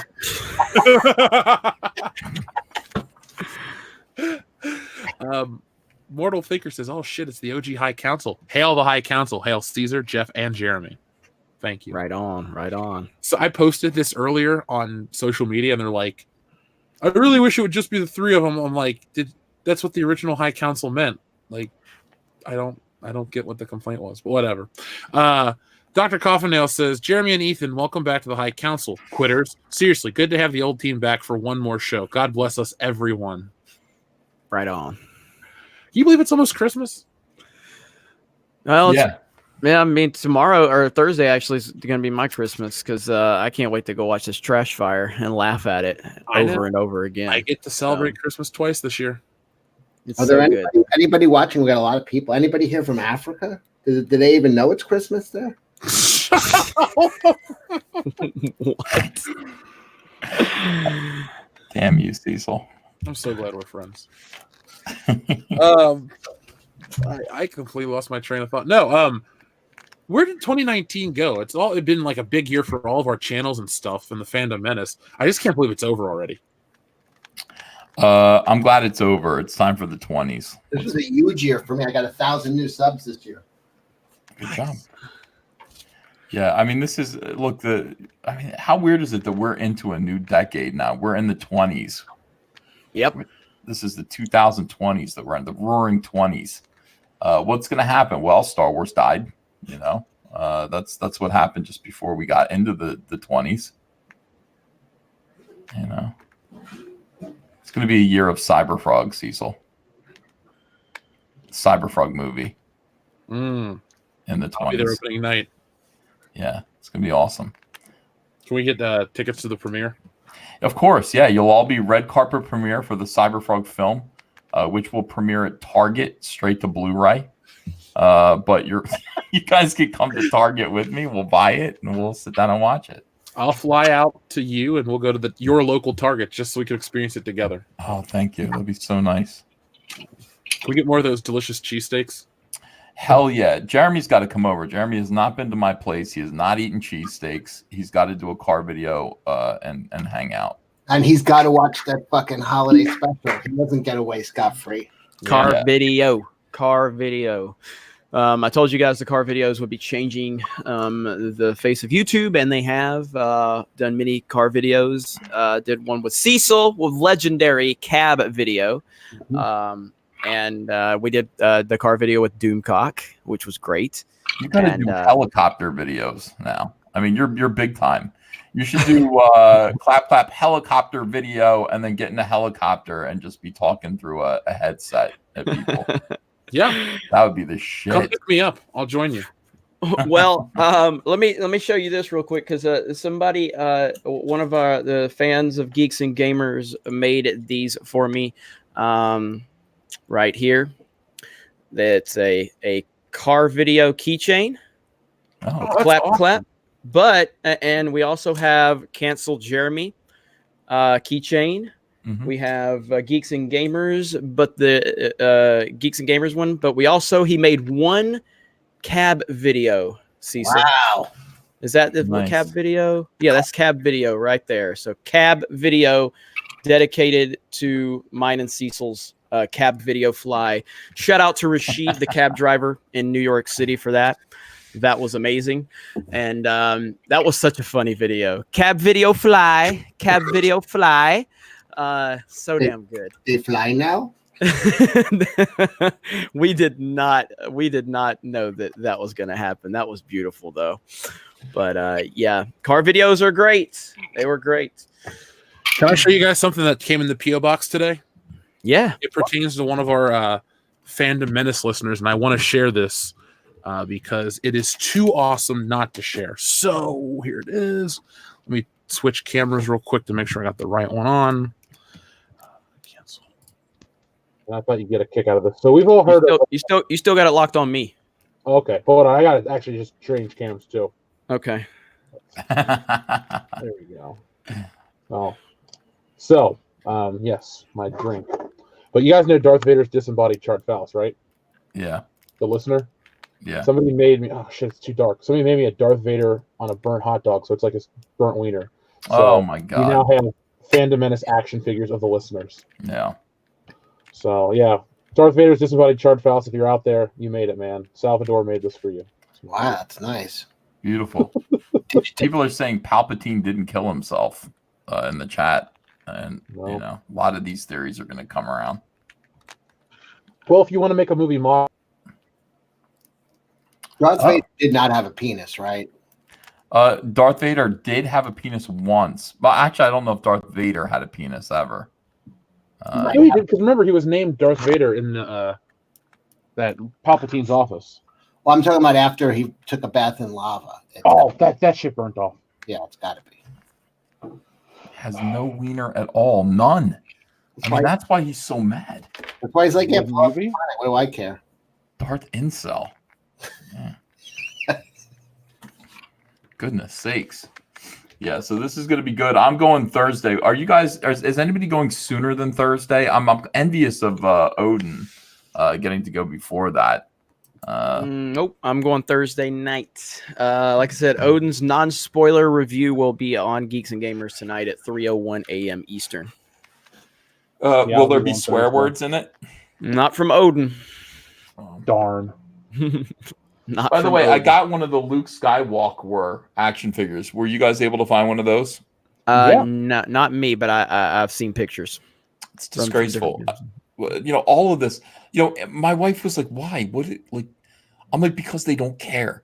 You look at the movies, you look at everything that they're doing. Something like this could get by only from people who just don't care, and it's misspelled twice, in 2 different ways. It's astonishing. Like that. It's like it's fuckery and just carelessness from the very the foundations of everything. It's from the action figures. It's from the Lego Advent calendar, which sucked.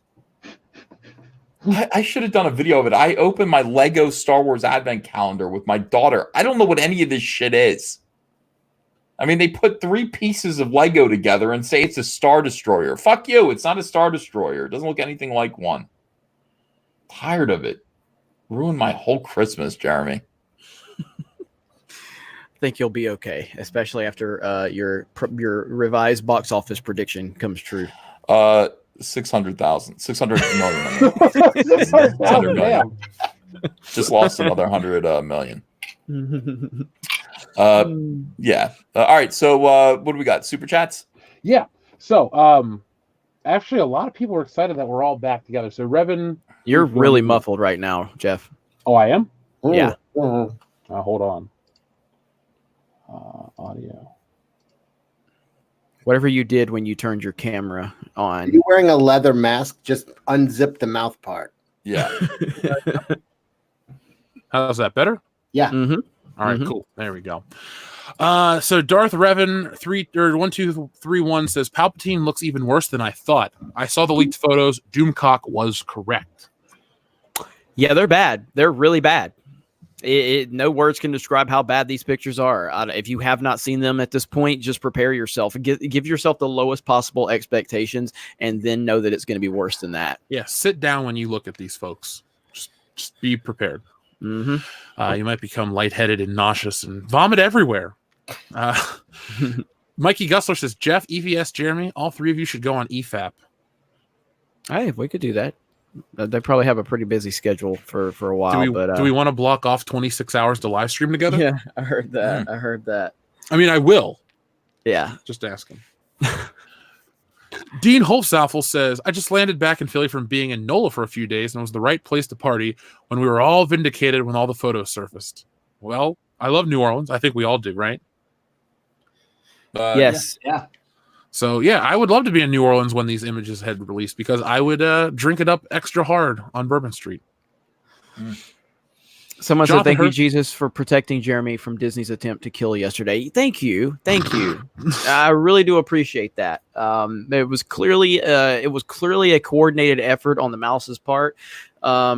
We had way too many people watching. We were making too big of an impact. And suddenly I get a tornado warning on my phone in the middle of the night. It was clear that Disney was going after me. They knew about the Force Ghost moment where an attempt on my life here on the High Council last year.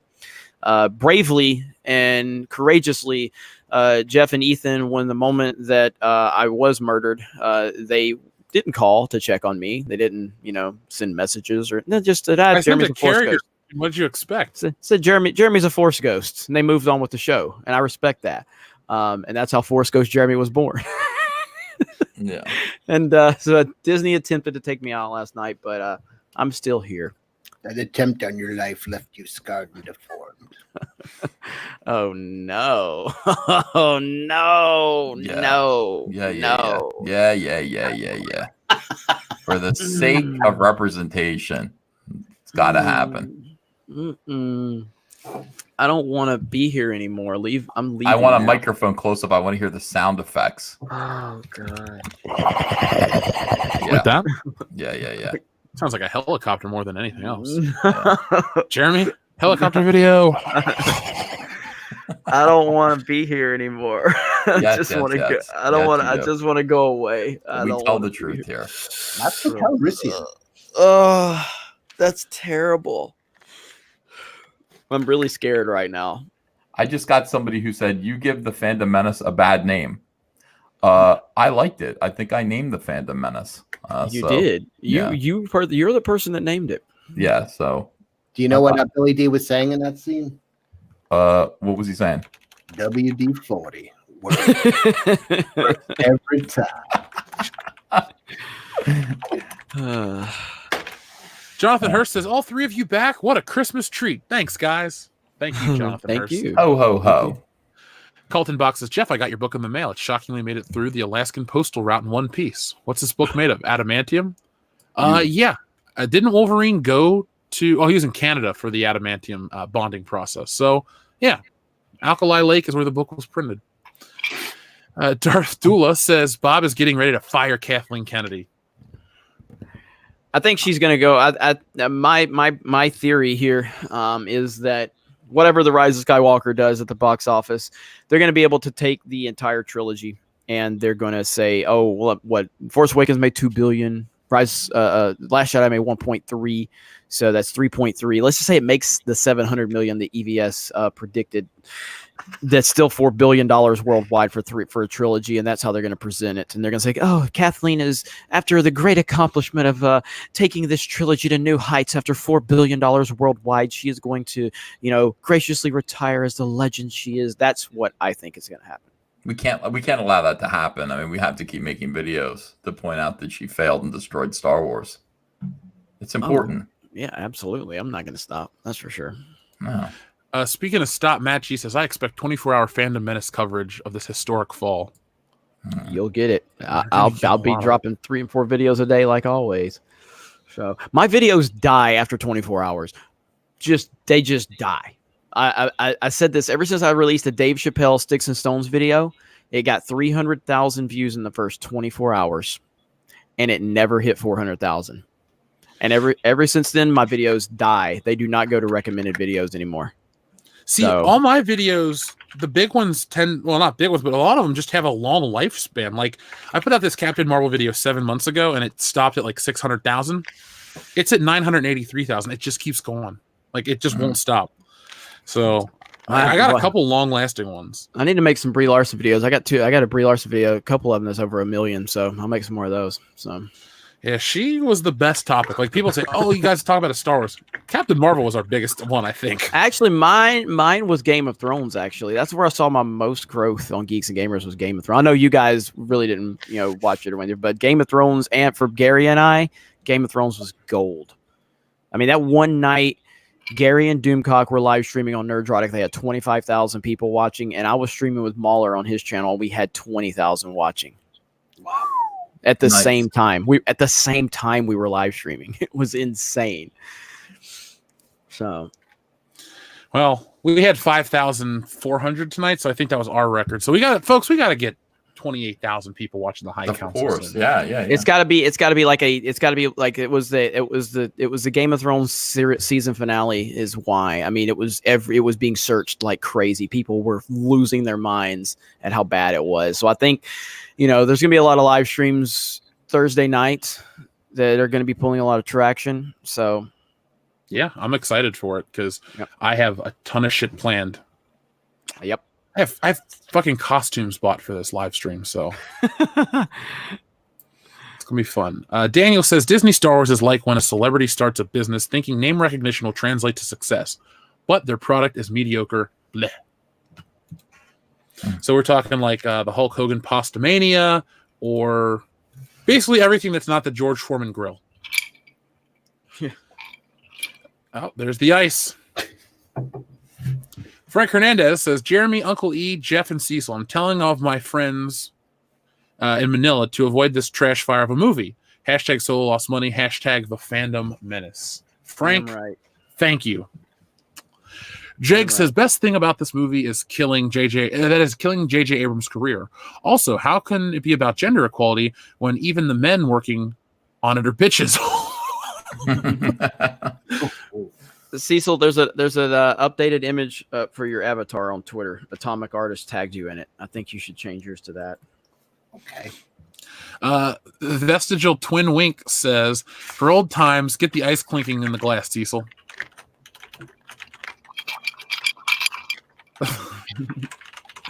Tweeter Trash says, my mind has officially been melted. Kevin Smith, 100%. Yeah, He's been talking about it for months. It's so heartbreaking with Kevin Smith. I mean, I love Kevin Smith still, but I just don't listen to his opinions on anything. But I still love, him for all the movies that he gave me. So, and a lot of his An Evening with Kevin Smith were gold. But now he just cries at every movie, at everything. He just overpraises everything. I just can't take it seriously. Nor can I, man. Nor can I. And I hate that my tits are bigger than his now. I never thought I'd live in a world where I was fatter than Kevin Smith. I don't like it. Well, all it took him to get that skinny was a heart attack, so I think you're still ahead. Well, yeah, I haven't even had my first heart attack yet, so I got that. Just wait. It'll happen. Don't worry. I know. Robert Muerto says, is this an appropriate place for me to show my comic, Tales from the Classroom, the fun-packed post-mortem romp following everyone's favorite teenage zombie, me. Support it now on Indiegogo. So, folks, that comes from Robert Muerto, and the comic is Tales from the Classroom, the fun-packed post-mortem romp following everyone's favorite teenage zombies. If you like zombies, if you like teenagers, if you like romps that are fun, Tales from the Classroom on Indiegogo. Check it out. There's Cecil's new updated image right there. Perfect. I love it. You know what, Cecil? You get the floor while I read these. No!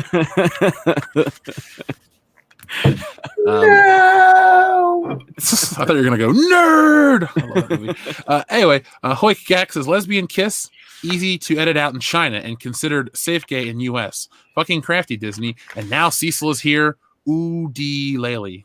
That is very well said. I think I'm gonna send me a screen cap of that super chat because I want to give them. I'm gonna make a video on that because that's exactly what it is. It's very easy to edit out so they can kiss China's ass because they don't believe in the bullshit that they say. They don't believe in this pandering horse shit that they push. They're gonna bend the knee to China. I think that's perfect. So please send me that and I'll give them credit for my video. Perfect. Yeah, they're definitely going to do that because The Last Jedi was a huge failure in China. Solo was a huge failure in China. They're going to try anything. Yep. Let's see. Frank Hernandez says, Star Wars is dead. F you, Disney. Part of me is dead. That's kind of sad, Frank. Sean says, 3 streams in less than 24 hours. Okay, Mahler, Jeremy.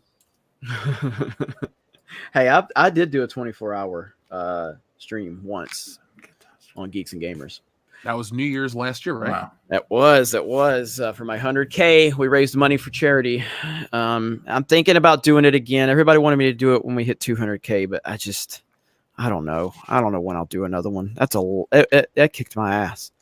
So I bet I have trouble streaming for 5 hours straight. So Logan Drake 15 says Jeremy has time to stick it to the outliers shills and finally prove our vindication for 2 years calling out Star Wars mainstream as well as fan but doesn't have time for the High Council. Hi Jeff. Hi EVS. Hi. Thank you, Logan. Yes, Jeremy has time for all those wonderful things and the High Council tonight. And the High Council. Dude, well, I loved it when the last time I came on the High Council, somebody said, Jeremy has time for the High Council, but no time for car videos. Cancel Jeremy. I was like, now you flipped it on me. So good. I love it. Tony Alec Nowicka says, we really miss the 3 of you coming together. You guys are the heart and soul of Fandom Menace. I'm so effing moist. Nice. Lassie in the chat says, hasn't Jeremy been on streams today for like 15 hours? Well, that was, I guess that technically was. So I have not streamed on Geeks and Gamers in like a month. And I decided to stream yesterday and a shit ton of people turned out, which shocked me. Then I went live again because I just wanted to talk about all the shit that was going on, and more people showed up, and we ended up going for like 7.5 hours, and that went into like 4 o'clock in the morning. So I guess technically I have almost streamed for like 15 hours in the past at least day. So, well, that'll be me starting tomorrow. I got a mindless entertainment stream at 6. Then we got our Star Wars drunk commentary at 9. We're doing 7 and 8 back to back. So hopefully we stay drunk from Wednesday through Thursday night to get through episode 9. And and then Friday we rest. I've been spending most of my time streaming with different people on my team, just to help get their watch time up, and some of them we get them monetized and things like that. That's what I've been focused. That's why I don't stream on Geeks and Gamers hardly at all anymore. I'm always streaming on everybody else's channel with them. So,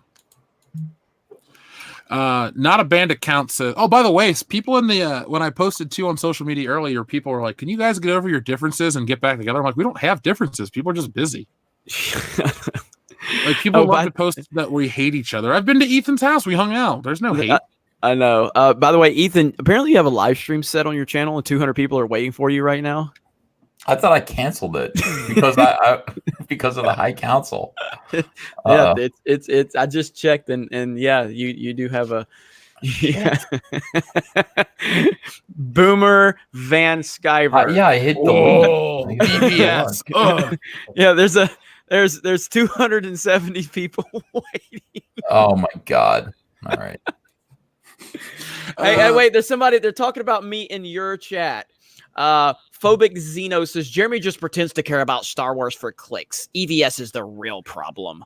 Rah! Well, there you go. So you got mentioned on the High Council. Congratulations. That's probably the best moment of your life since your mom touched your penis when you were born. So, what? Talking about you right now. Oh, I'm supposed to go over there at 11 o'clock. Yeah. Somebody sent you a message that said, I'm reading this for "Get over here, fatty." I think that's "Get over here, fatty." Me? I mean, we should keep this up, and we can just troll that chat while we're streaming over here. I mean, I'm gonna put the link. I'm gonna put the link to this chat in that. Jeremy is an above average tattletale. That's about 77. Yeah. Okay. All right. Everybody's saying "fuck you, Jeremy" now. Oh, this is awful. Let's see. Jeremy made a PP joke. Wow. EBS is late. What the hell's going on? All right, guys.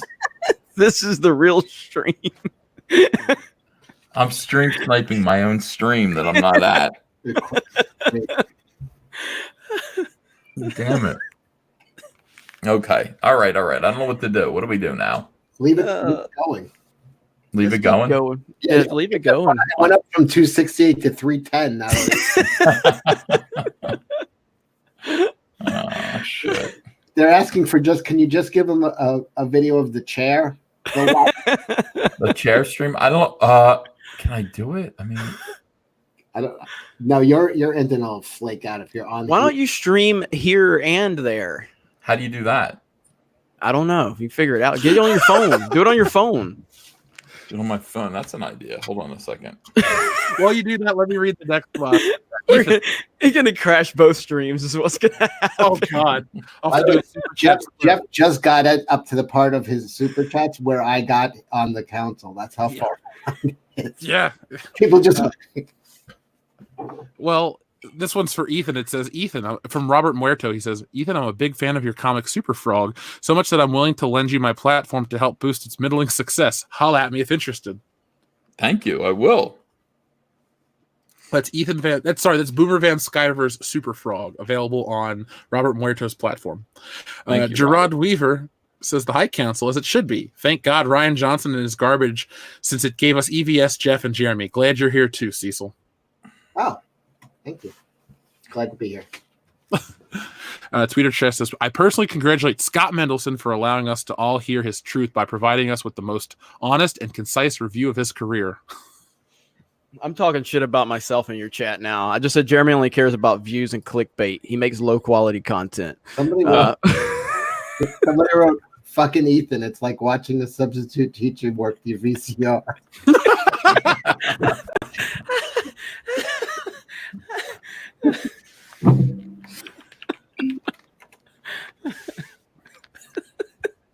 Where are you at? Because I want to go troll this chat down. EBS is in the chat. WTF? All right, let's all switch over to there. Let's go to my chat. Hold on a second. Just just do a screen share of your chat for the High Council here right now, so we can see. I am your chat. Yeah, that's what we need to do. Wait a second here. This is insane. There's 380 of there now. It's just called Yo. Yeah, I just said all right. Oh, This is horrible. fuck you, Jeremy. Stop sniping us.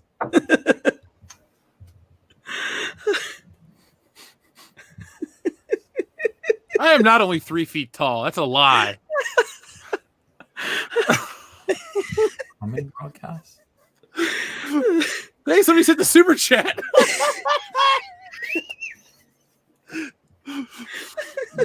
Guys, don't send super chats when I'm not even there. I can't. I mean, I can read them. This guy, Matt G, thanks for $1. I can't read super chats on my own show. Chris Stanley sent me a piece of shit and $1. Thank you. Thanks for that. Yes, folks, you finally all made it on the High Council. You want to get on the High Council? Check out the stream. This is terrible. Jeremy P sitting down says Tippy Tail McKitty. Is that true? Jeremy, when you pee sitting down, is it like an elephant taking a drink of water? It is. That's exactly what it is.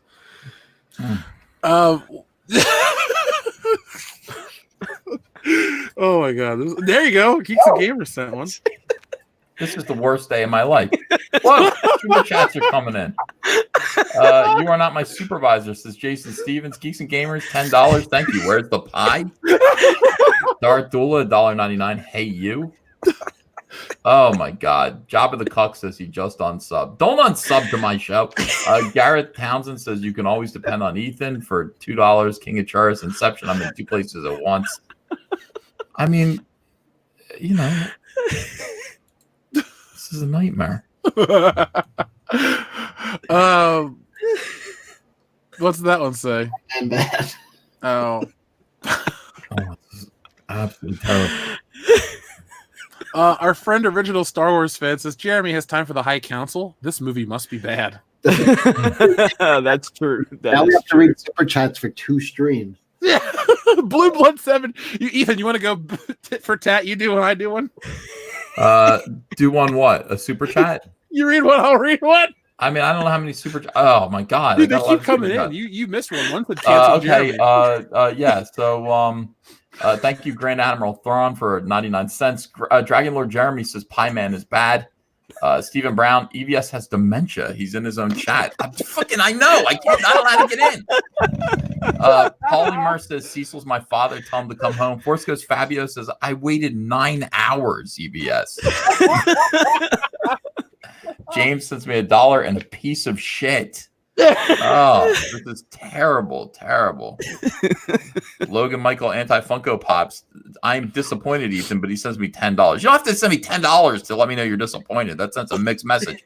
Hewitt Gack says easiest payday for EVS, doesn't even need to show. I'm trying to show. There's got to be a way to get in there. You got to go through the.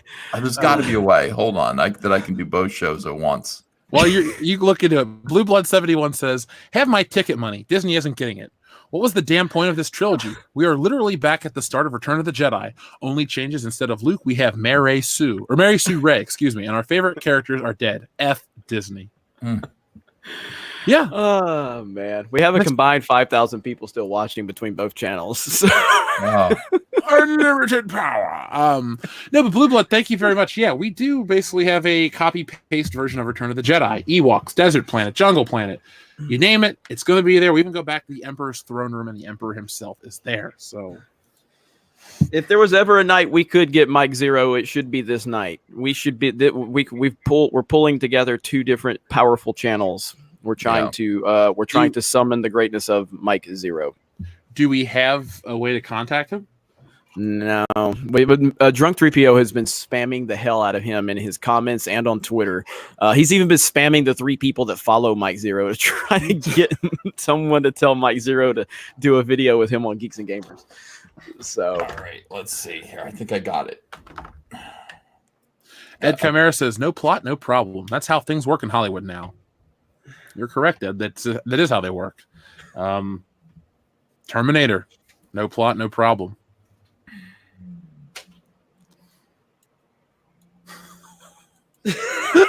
I'm just waiting for it to start. Okay, here's what you could do, Ethan. I have an idea. Okay. No, it's not made for kids. Are you ready, Ethan? Yeah. Okay. Do you have anybody else that you can So what you need to do is you need to leave the High Council for a minute. You need to start the stream on your channel.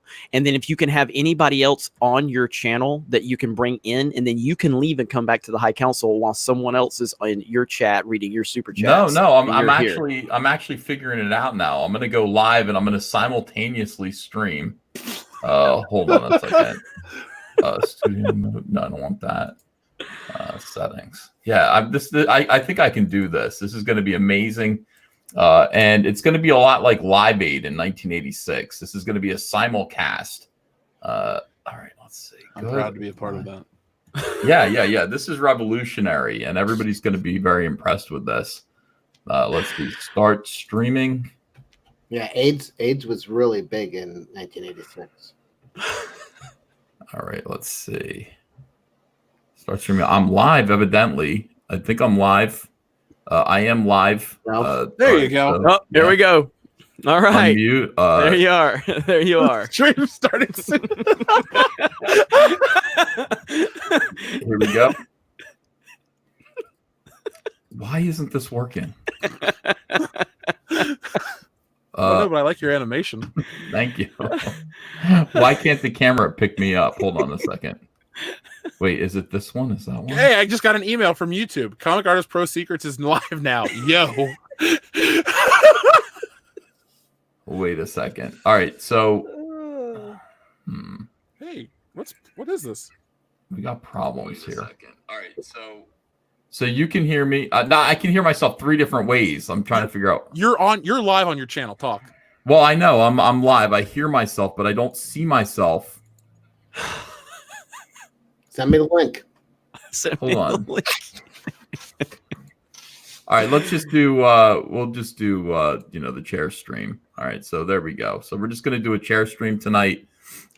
Thank you everyone for being here. A lot of people are saying "fuck you, Jeremy." A lot of "fuck you, Jeremy."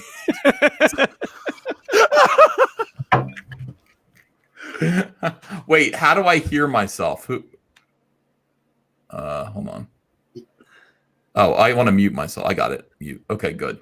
Good. We're doing good, guys. Wow. Robert Murto says, "Sup, Ethan? Big fan of your comics, Super Frogs. So much so, I'm willing to lend you my platform to boost your campaign's middling numbers. Fully expect you to do the same for Tales from the Classroom."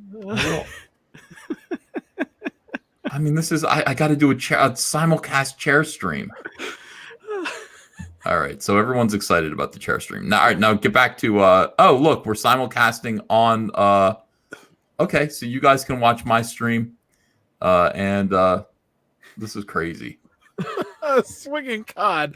So Cecil, we had Navy Hot, and when it was 93-7 male to female, Navy Hot was at least half of a fifth of bourbon in the real world.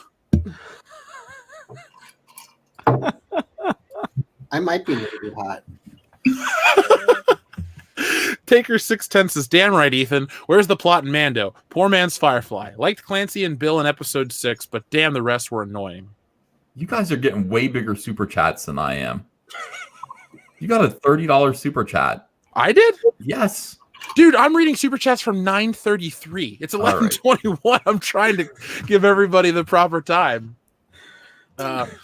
Shout out. We got 4,427 still watching here on the High Council. Let's hit that thumbs up button before the stream implodes.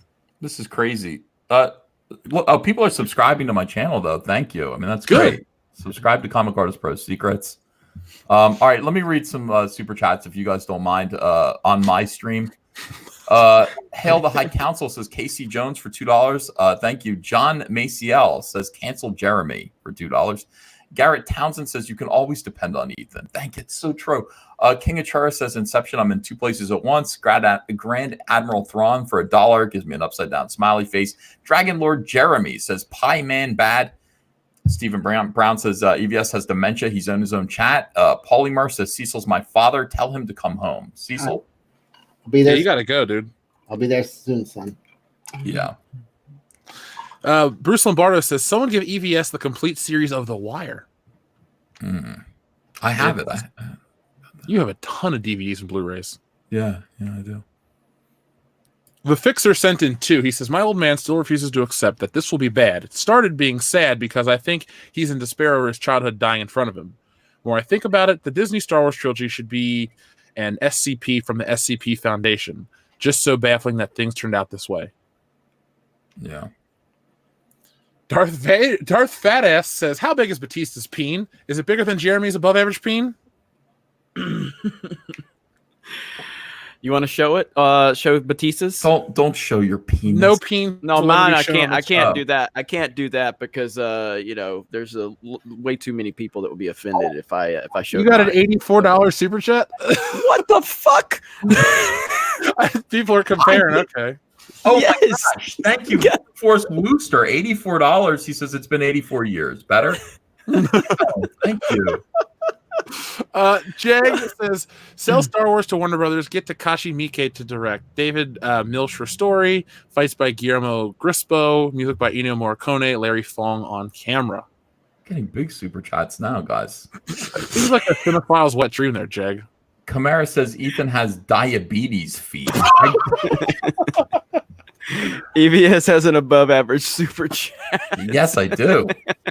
Wow. That's my 400-pound chair.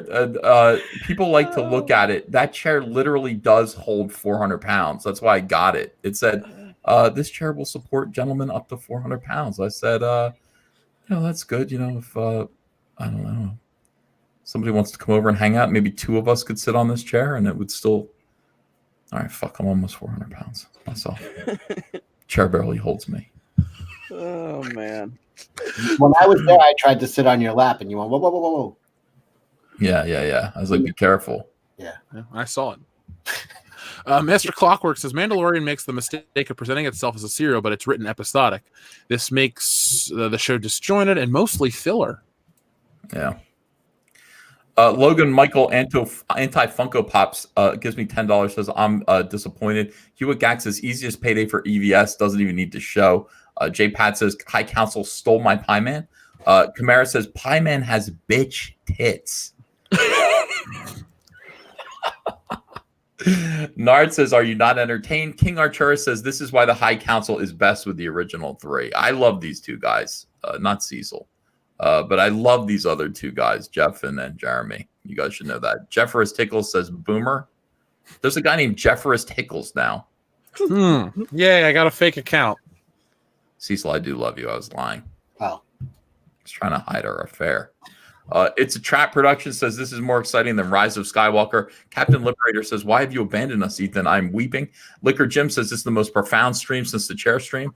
James says, game over. Casey Jones for $10 says, wow, this stream is like Mandalorian. No idea where it's going. That's right.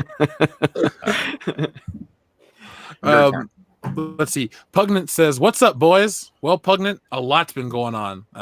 Hell of a show, biggest turnout, and dual streams. So the High Council gets better all the time. Look at all the people saying "fuck Jeremy." What? I mean, no, can you pay a little fucking more if you're gonna say "fuck Jeremy" through a super They're chat? Not paying anything. I'm a little offended. They're saying "fuck Jeremy" for free. I want to see a $50 super chat that says "fuck Jeremy." And you can't say the whole thing because you got to say "f Jeremy" because it won't let it go through. But I'm really pissed off at the fact that you only paid $2 fucking. Seriously. Like, fuck it. In just a minute, I'll send one for at least fucking $10 to say F Jeremy. This is bullshit. Don't do that. Don't say F Jeremy for $10. Bullshit. All right, look, is that all it costs? By the way, people are like, how come we can only hear Ethan? Because I'm the only one streaming on this channel. Like, if you want to hear the rest of the conversation, you have to tune into the High Council too. So you got to have 2 streams going at once, just like we are. Spirit Scar says, EVS, pay attention to the current chat. You're embarrassing yourself. Well, so what else is new? All right, let me see. Zaire says, so no Constable Zuvio at all? No Ithorians? No, Constable Zuvio was a one-off character, and I think one of his type shows up in The Mandalorian episode 1 or 2. So yeah. Joseph Kerwin says, so the Skywalker legacy began with a Palpatine and ended with a Palpatine? Yeah. Rob K's like, this sucks. Ethan's just making us look at his chair and give us money. This sucks. And we can't hear anyone else. I know. I'm so sorry, guys. I love you very much. I'm in the middle of a High Council. This is the weirdest High Council we've ever done. And that's actually saying we've done quite a few really weird High Councils. Yes, we have. But this is one of the weirdest. Let's see. Blade. Jeremy, you want to start streaming too, by the way? Diesel, you want to get in on it? I'm not gonna do that shit. So. Blade RNR 10 says, "Hey Jeff, Merry Christmas from #Australia. 42-year Star Wars fan here. Really enjoy your content." Well, first off, Blade RNR 10, thank you very much for that. And you've been there since the beginning, and you're probably pretty upset. So I feel for you, man. But thank you. Thank you very much. And Merry Christmas. So you're going to get the movie tomorrow or today? I don't know how Australia time works. Zaire says, Rose Tico was left out because she's a sexual assaulter. Me too'd Finn. Down B says, hail the High Council and Cecil. Please come together more often, guys. Yo, Ethan, can I show my book again? Of course. Westgard Tori Byong says, all the Jedi are there? What's the Rise of the Last Airbender? What is this? The Rise of the Last Airbender? I guess. I've yet to watch that cartoon, Westgard, so I do not know that reference. You guys seen it? No. Airbender? Yeah. No. Not Weekend Bender, Cecil. Cirrus Nightshade says, so according to the Vader comic, that is canon, by the way, Palpatine is Anakin's father, so that makes both Kylo and Rey his grandkids. That's neat. Yeah. Yeah, ew. I just had the thought, ew. They were force touching each other. What the hell is going on? People said choke on your own vomit, Cecil. Jesus. I mean, this is outrageous. This is crazy. I know who it is, by the way. Mom, get off the line. I love it. This is beautiful. All right, let me read some super chats really quick here. We've still got some coming in. Jeremy actually loves Raylo and Brie Larson's feet, says CD. Casey Jones says Comic Artist Pro Secrets, written by Ryan Johnson, brought to you by Ryan Johnson, starring Ryan Johnson. Andy from the UK says touching myself while listening to the High Council. Gark777, nice job, Uncle Boom Boom. Neo Kess says no EVS, it's treason then. Casey Jones 89 says Comic Artist Pro Secrets, again brought to you by Ryan Johnson, written by Ryan Johnson, starring Ryan Johnson. King of Church says gold. Optimus Deadpool says we're stream sniping the stream snipe of the stream snipe. A lot of people are actually stream sniping this show right now. Hey, send me a link to your stream, EVS. I'm stream sniping it right now. Cumberbatch Pepperpot. I don't know how to do that. I'm on OBS. That was the only way that I could do it, is to run an OBS live stream. I got can I read a super chat? It's Chris Stanley for $2 says, good job, Cecil. Nice work. Cumberbatch Pepperpot says, Cecil, give us another Rise of Skywalker spoiler. Okay. There is that Avengers scene where it's a coming together, and which was weird is Billy Dee comes in on like a hover round. He doesn't come in a hover round. Does he talk about having the best enemies? Yeah. and you can see on the floor of the hover round is the mummified corpse of Kenny Baker that he took in a scene earlier. So they did keep the continuity of him taking that. Oh my God. Jeremy has an Asian PP. Jesus. Oh my God, what is all this Jeremy hate? Dean Holzapfel says, I'm just here to say fuck Jeremy. What? King Achura says, I'm enjoying the High Council stream better. What are you really? Better than just my chair? Vestigial Twin Wink says episodes 4 through 5 should have been Mando trying to fool Bounty Bob system, and there needs to be more killing. Devil Guy should have been chopped up. I 100% agree. Yeah. Matt G says, where am I? Spike Amanda says, knock knock. John Maysell says, who's there? King Achura says, they're paying your worth, Jeremy, and he gives me $2. Eric Hawk says, Jeremy forgets my name. You get 2. # fire Jeremy. Larry the Lazy Eye Jedi says, am I seeing this right? James gives me $2 and says, fuck Jeremy. Jeremy says, fuck Jeremy. # cancel Jeremy. Jeremy, $25. Thank you, pal. I'm worth it, God damn it. Yeah. I am not going to stand for these $2 super chats that says fuck Jeremy. I'm at least worth 25, but I'm waiting for 50. Gamma Catch says for $10, got my Cyberfrog Blood Honey Chromium with the 2 ash cans, 10 out of 10. Can't wait to see EVS and company steamroll comics back to the new golden age. I'm so glad we shipped out everything today. We shipped out so much shit today. We're almost done with Cyberfrog Blood Honey. I'm excited. RR says, nice chair, way to make lemon into lemonade. Well, I do what I can. I got a $2 super chat from Jesse's Hair, and she says, should I leave Jeff for Cecil? Your heart. Yeah. It's the holidays. Be kind. Let's see. I love Jeremy Gray Force 11. These people are nuts. I love Jeremy. He's my pal. Stop saying F Jeremy. Keep saying it. Say it 10 we'll keep times saying quick. it if you send me money, and that's funny. But Pugnant says the only good thing about all of this is the Battlefront 2 update. Have you guys seen that? I have, and they're giving the game an 8.8 out of 10. I love Battlefront 2. Battlefront 2 is fucking phenomenal. I mean, a lot of people gave up on it in the beginning. If you play Battlefront 2 right now, it is fucking great. It's the best thing that's been produced under the Disney banner with the Star Wars name on it. Mike Testa says, will a ghost be Leia from A New Hope, but blue? That's a good point. We did it with Anakin, so why not? Actually, Mike, it's just going to be the projection from R2-D2 repeated over and over again with the new voiceover. Kevin says, it seems inappropriate starting with the dead speak in the crawl when Carrie Fisher is literally speaking from the grave through old footage. Literally, all I'm seeing is $2 super chats to say F you. Oh, we got a $5 one. Yes. Yay. All right. From Makini 90. The fuck Jeremy movement is more profitable than Solo. # Solo lost the money. Malazius 3283 says fuck Jeremy for $2. Job of the Cuck says Ethan is so big he needs to sit on 2 streams. Yeah, I need a seatbelt extender for. Thanks, Job of the Cuck. King Achara says fuck Jeremy. Grand Inquisitor says F Jeremy, you $2 whore. McKinney 90 $5. Jeremy's worthless ass ain't worth the amount of money in this super chat. Just kidding. Cancel Jeremy. What did you say? Just kidding, and then cancel Jeremy. You weren't kidding at all. No, cancel Jeremy is the joke. You meant every word of that. That's rough. Monty Dean sent in $2. No message. Thank you, Monty. Tweeter Trash says George Lucas was not invited to the premiere. Thumbs down. Well, he's a loose cannon. They're afraid what he's going to say. Qui-Gon says the scroll starts with someone we knew, or something we knew since Survivor Series 1990. The dead speak. Will the next Star Wars scroll start with the sky is blue? Probably. Forever Sci-Fi says Disney Star Wars is a corpse hooked to a machine. Well, Forever Sci-Fi, that's exactly what Palpatine is in the new movie. Monty Dean says, so you're saying that Spaceballs 3 sucks? No. The search for more money would be much more entertaining. Actually, the search for Spaceballs 2. That's what the third one is. That'd be better. Pop Culture PB says the best High Council highlights are on Pop Culture PB. So folks, check out Pop Culture PB. Jägerbomb says Rise of Skywalker looking worse than The Last Jedi because it didn't have brains to use Lucas's cut and no balls to suck all the way. Fire Kathleen and cronies. # release the Lucas cut.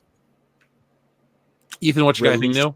The Lucas. I don't know. People are saying dislike this shit. Ethan isn't here, man. Don't spam. Last warning. Ethan is talking from behind, beyond the grave. He's a fourth ghost. Jeremy blows goats. I have proof. Yes. No way. Let me see here. Reading more super chats. Dallas Deadeye says Jeremy can go to hell and I'll go to Texas. And Wes Moody for $2 says Push Rose Pico in front of the camera. Also F Jeremy. F Jeremy. So we got some wide and varied opinions there going on. Just a kid from Brooklyn says the failure is female. That's true. P. Byers says it appears that this is the Prometheus of Star Wars. Ugh. Well, we won't get an Alien Covenant of Star Wars, thankfully. Palmer says, please bring Mauler on. Hi, Rags, kick Jay. I don't think we can handle any more people right now. We got 2 streams rolling. Let's see. Hoykak says, points at Sam, and get this man a Fandom Menace badge. I want one of those. Just a kid from Brooklyn says, these idiots like The Last Jedi, but this is where they draw the line? Jesus. Pikachu FPS3 says, I prefer Death Sticks over the Rise of Skywalker. Rise of Sue Walker, Texas Obi-Wan. I don't know what that means. King Archer says, so the rebels fought for years to defeat the Empire. Then the New Republic sat back and watched the Imperial remnant rebuild, losing control of the galaxy with the destruction of 5 planets. F you, Disney. Well, this is exactly, I think Ethan dropped. Yeah, it looks like he dropped from here and his stream. Oh my God. I think he's back now. So I'm back. I'm messing around trying to figure out how to turn the camera on. Like, if I get rid of the camera here, can I turn the camera on there? No, I doubt it. Yeah, it's a problem. So your camera is still being accessed through StreamYards, even if you don't have it on. Right. I have 2 StreamYards. I have I ran my own. I'm running a stream through StreamYards, and I'm in Jeff's at the same time. Do you want to share your screen? Sure. We might break the space-time continuum or something. Though. Oh my God. I figured, what the hell? All right, let's give it a shot. But no, King Archer, see, that's the part I have problems with from episode 7 right away. It's like they allowed this to happen. They won the fight. You'd think they'd be more observant of exactly the types of things that would get them in this situation. Plus, if we look at the Mandalorian, the New Republic is powerful, swift, and I guess just or whatever. But it's, I don't buy into that. They're saying the chair is easier to look at than me. This is awful. Now I know. You want to know what people say about you when you're not around? Run a chair stream. That's how to do it. And this is what happens. People talk mad nonsense. Oh, Cecil. I think it's picking up our audio on your StreamYards too. Oh, I should hit mute. That's okay. It's not a problem. I like to think it's like a streamception. Let's see. We have Foo Fighter. Thank you very much. Foo Fighter says, I saw this film today at 1:30 p.m. in Tempe, Arizona as a guest with a reviewer for a site. By the way, the final battle over Exegol lasts maybe 2 to 3 minutes of screen time. Such a misfire for what should have been a great trilogy. A 2 to 3 minute space battle, folks. Like, the Battle of Yavin is 14 minutes long or something like that. Then the Battle of Hoth, which is a speeder battle, that's 8 minutes probably. And then the Battle of Endor is really long because you have 3 different locations that it takes place in. So Cecil and cancel Jeremy. What is wrong with you people? The chair has better hair than Ethan, somebody said. Chair doesn't have any hair. If it does, it fell out of my head onto it. Indy 500 fan says F Jeremy for $10. Shannon McDaniel says just got my 400-pound chair. Feeling like Vader in the throne room. I got 100 pounds to spare and life is good. Greatest throne ever. You're just like me, Shannon. Cobalt SS 2009. Thanks for $20. Says F Jeremy. Yes. No, let me do that again. F Jeremy. But gently. Mark Fulton, thanks for $20. Thoughts on the project Sea Dog and Codename Killswitch by fellow Jersey bro? Only 2 weeks left. Mark, you should just come over, man. We could do a live stream together. You're a fellow Jersey boy. Do you live here? Thanks for $20. My thoughts are it looks cool in 90s. McKinney90, another $20, says, Ultron, you want to protect the world, but you don't want it to change. How is humanity saved if it's not allowed to evolve? With at ease, these puppets. There's only one path to peace. Jeremy's cancellation. Oh shit! I wasn't expecting that last part. Sorry, good. Jeremy. That was good. By the way, on my channel, I'm only getting $2 super chats, and people are saying it's cheaper to say "fuck Jeremy" over here.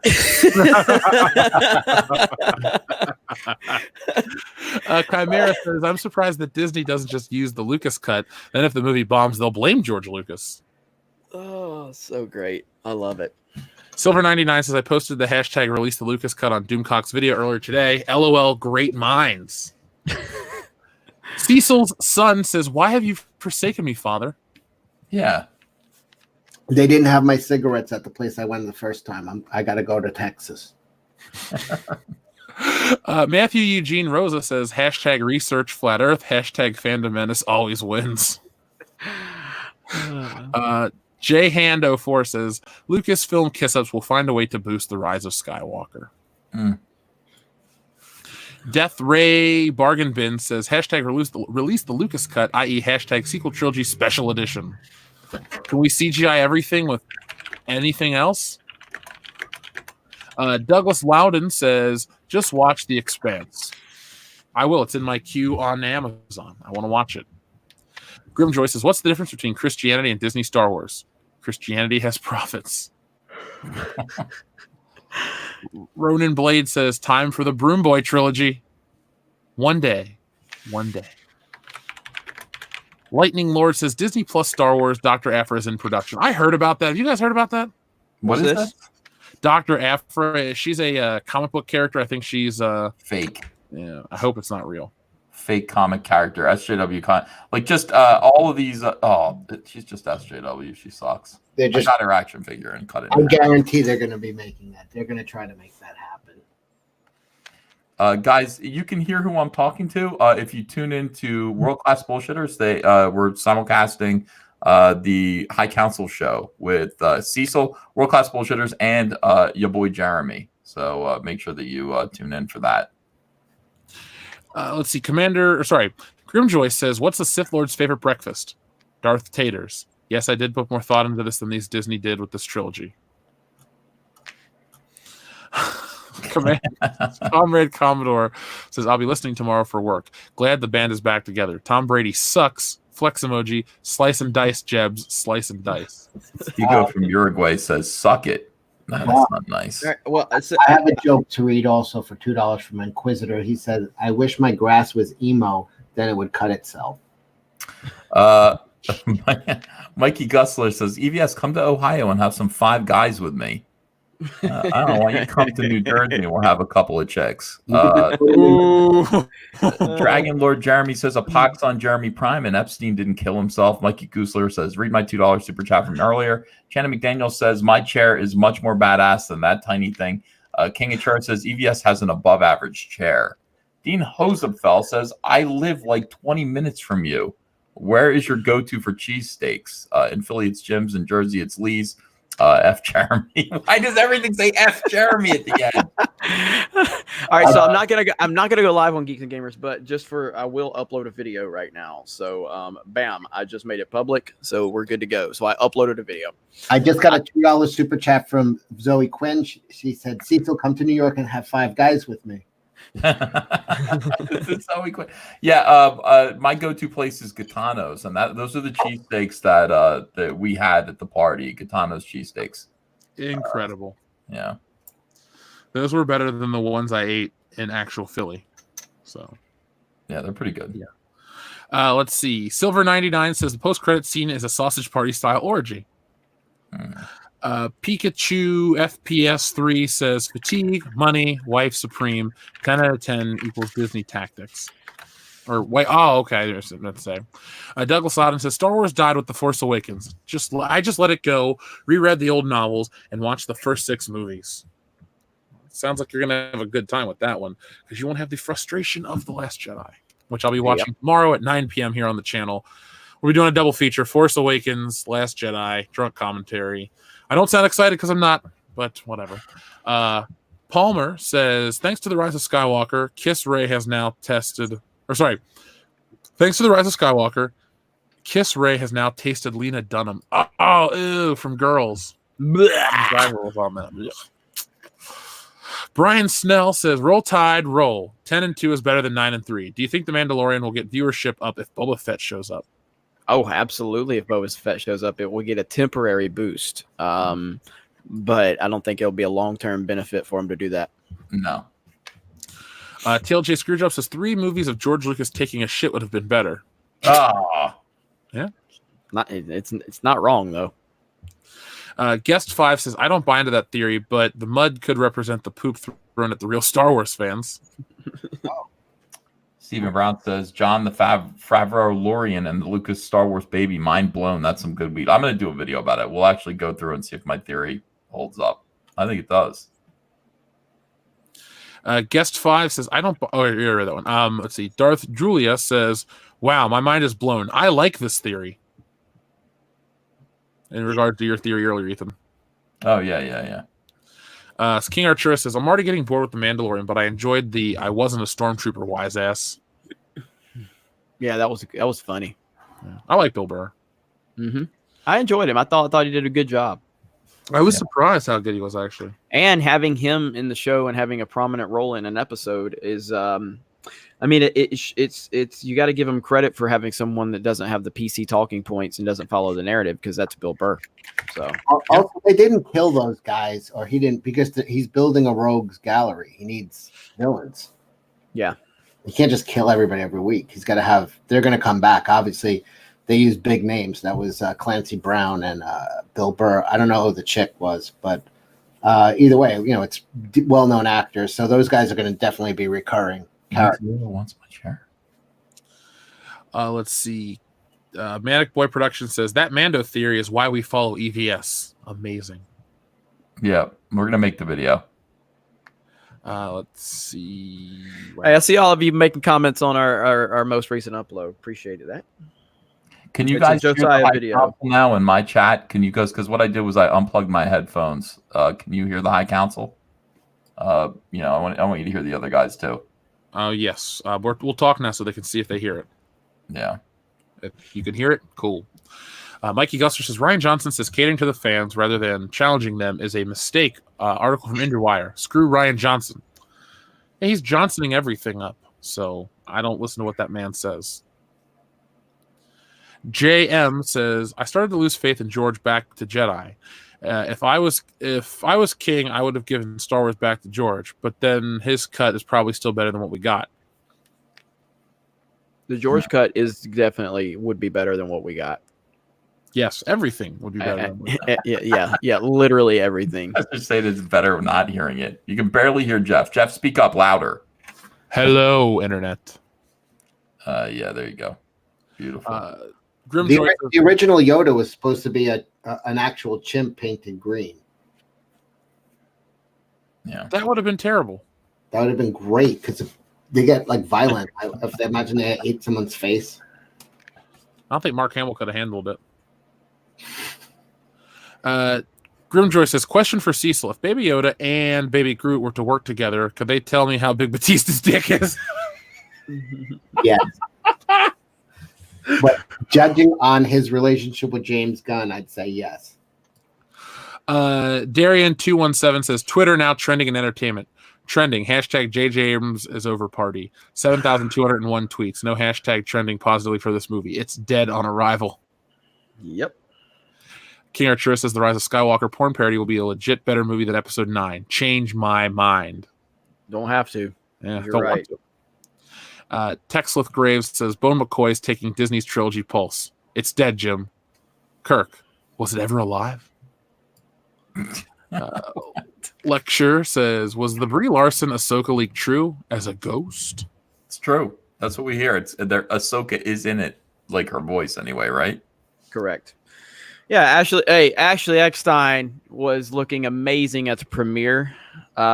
She was wearing a suit that was Ahsoka themed, and I met her, which is funny. I bet after I tweeted about meeting her at San Diego Comic-Con, because she's total SJW, by the way. Ashley Eckstein is.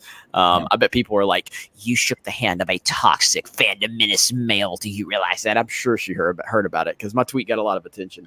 But yeah, so it's Ashley Eckstein's voice as Ahsoka in the movie. So bad. Bitcoin just hit 666. Just wanted to point that out. 666. Thank you. James sent in $2 and gave a thumbs up. Thank you very much, James. King Archer says, I have Kathleen Kennedy fatigue. King Archer, we all have Kathleen Kennedy fatigue. Thankfully, it should be ending in about, I don't know, 4 weeks. You from Uruguay told me, Cecil, I want to come on your tits. Oh. Oh. You gonna let him? JM says, EVS, I really like your theory about the Mandalorian being the fandom and Baby Yoda being the franchise, and F. Jeremy. Cumberbatch Pepperpot says, Favreau said in an interview he wants to do a new Star Wars holiday special. He's already writing it. And Amateur Ant says, I feel bad for Ethan's chair. Oh. Ben Book says, JJ can duck my big fat sick. Also, love you guys. I feel like that's how you would get around from away with cussing in grade school. You can duck my big fat sick. People would be like, what? Adam Young says, prediction, Rose uses force for change ability. Dark's Blade says, theory, if Overlord DVD rumors correct and there is a Lucas cut, Dave and John will release a new ending from George after Kathleen Kennedy is released and they take over. This is all news to me with this Lucas cut, so I don't know what's going on, but hey, if it's real, cool. Doomcock's How would there be there's no Lucas cut? Why would there be my whole thing on release the Lucas cut is to release his sequel trilogy outline. That's my idea behind the Lucas cut. Now, what Doomcock heard in terms of his sources, that's up for you to decide if you think that's valid or not. He clearly said it's rumor. But the Lucas cut to me is Lucas's original sequel trilogy outline, the one that Kathleen Kennedy trashed and went in the direction we're in now because she's an idiot. Joseph Kerwin says, I hope Adam Sandler writes and directs and stars in the next trilogy. After that Uncut Gems movie, sure, why not? Yeah. Jacob Glazer says, fuck Baby Yoda and fuck Disney. Baba Booey, Dion's penis. Okay. Thank you, Jacob. Jeg says, if Walt knew his company pandered to Red China, he'd have them all beaten. It was a commie-lead animation unions that defamed him as a Nazi. True story. Or commie-led. I did not know that, Jeg, at all. I don't know much about Walt Disney. Phantom Mercenary says, protest Disney by watching episode 9 on the high seas. Reza Kai says, lesbian kiss in Star Wars. Was it Ahsoka and Sabine? Unfortunately, no. Unfortunately, no. Zebulon Pike says, no, there is another. Yoda. Baby Yoda. Hail. Hail. People are still going to say, Ethan, don't delete this stream. I'm going to, that's the thing. Like this, who's going to rewatch this stream? Who would rewatch it? I'm going to put it on private. I just had, I would love for one of your listeners to be like, ooh, Ethan streamed last night. What's he going to say? 30 seconds of your logo. My disembodied voice coming in every now and then and laughing. That's all it is. What was Ethan smoking last night? All he did was his chair. The camera was on the chair, and every now and then you just hear him laughing and then reading a super chat and saying F. Jeremy. I can't leave this stream up. You have to. I want to watch it now. No, everybody's saying delete it now. Delete it now. No, this Force Goes Fabulous. Somebody said the Chris Callie says, Jeremy, an article has been written on you guys. Well, who? Got to tell me who. Like the Fandom Menace? I mean, I wouldn't be surprised. So, yeah. Let's see. Dark's Blade says, also let them double dip the box office, or that lets them double dip the box office. I don't know what you're talking about, Dark's Blade. Do you guys know what they're talking about? Double dip in the box office? Double dip in the box office. I don't know. I'd love to know. Dark's Blade, if you want to send us a regular message in the chat, we'll be paying attention. Bomb Shoes says, have you ever thought about what would actually be at Galaxy's Edge? A mix of nothing and cancer-causing radiation. So an oddly appropriate name. People are upset about Cecil starting his own stream. Why? I got 200 people in here. Yeah, well, they're saying everything was good until you did that. And, and by the way, my viewers are dropping. Well, go on my channel and look what I'm watching. What do you watch? Well, I can't. I don't know what how much. Just go on YouTube and go open my channel. All right. Dragon Lord Jeremy says the Rise of Simulcast sounds like a train wreck. EVS, don't fix this now. Drake 6 says Gary's boomerism is rubbing off on you, EVS. Yeah, I know. Uriah Wright says, first the chair stream, now the chat stream. Oh, you're just streaming women going over the pole vaulting. Yeah. Everything Music says, Jeremy, did you see Pewd's video about him quitting? Yes. I love what Pewdie did. I love what PewDiePie did to the media. He trolls the fuck out of them. They fall right into his trap, and he makes them look stupid as hell. It's beautiful. Jeff First Hicksles sent in $3. Thank you very much. A Racing 74 says, classic council, better than Star Wars. This is terrible. Everybody's leaving my chat to go to Cecil's just because they're half-naked women on Cecil's chat. Yeah. Wes Moody says, I think Mike Zero is an AI, like Simone. Yeah, Mike Zero might be a robot. Can we confirm or deny that? Joseph Carwin says Cecil's channel has superior visuals for $2. Yeah, well, I'm not trying to compete on that level. King Arturus says comedy. Thank you. Walter White says $2 for the 2 streams. Thank you, Walter White. Papio G, $30. Thank you very much. He says, my stomach and cheeks hurt. I am LMAO. I'm too old for this. You guys are great, with 3 smiley faces. My chair white viewership would triple. That's racist. That's racist.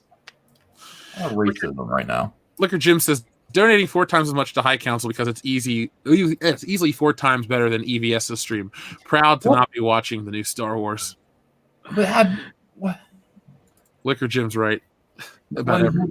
He sent us 30 postcards. Anyway, hey, I'll be right back. Yeah. Neo Keys says, Uncle EVS, go read your super chat. I'm trying to read super chats. You guys are all sending super chats to Jeff. All right, let's see. Augustine Quinault says, is that chair real time or is it a photo? See, that's hard to figure out. Larry the Lazy Eye Jedi says, where did Luke get his bionic hand? At the secondhand store. Okay. Thank you very much, Luke. Larry the Lazy Eye Jedi. We like dad jokes around here. I have a joke from Darth Fatass. It says, is BB hungry? No, BB ate. Fuck Jeremy. I like the punchline. That was good. Oh, my God. Let's see. It's okay, EVS. Your stream still has more views than Smiller would have. That's true. So 402 views for nothing. Crazy. Dumbest super chats ever tonight, says Joseph. Yeah. Let's see. Darian217 says, but Egon said, don't cross the streams. True. McKinney90 says, hey, Jeff, here's hoping Disney doesn't try to bring down the legal hammer for stealing Solo. I'm protected under parity and fair use. And that's what my lawyer says, too. So we're fine.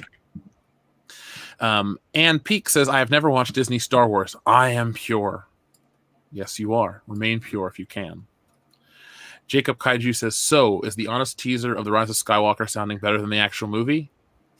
Yeah, Jacob, it is. If you want to go back and watch that and not be spoiled, I mean, you do what you want to do. You can look up the spoilers. They're readily available. But I would go for honest teaser of The Rise of Skywalker than real movie if you're just looking for entertainment. Yeah. Jeff, can I break in to ask, speaking of crossing the streams, did you see the trailer for the Ghostbusters film?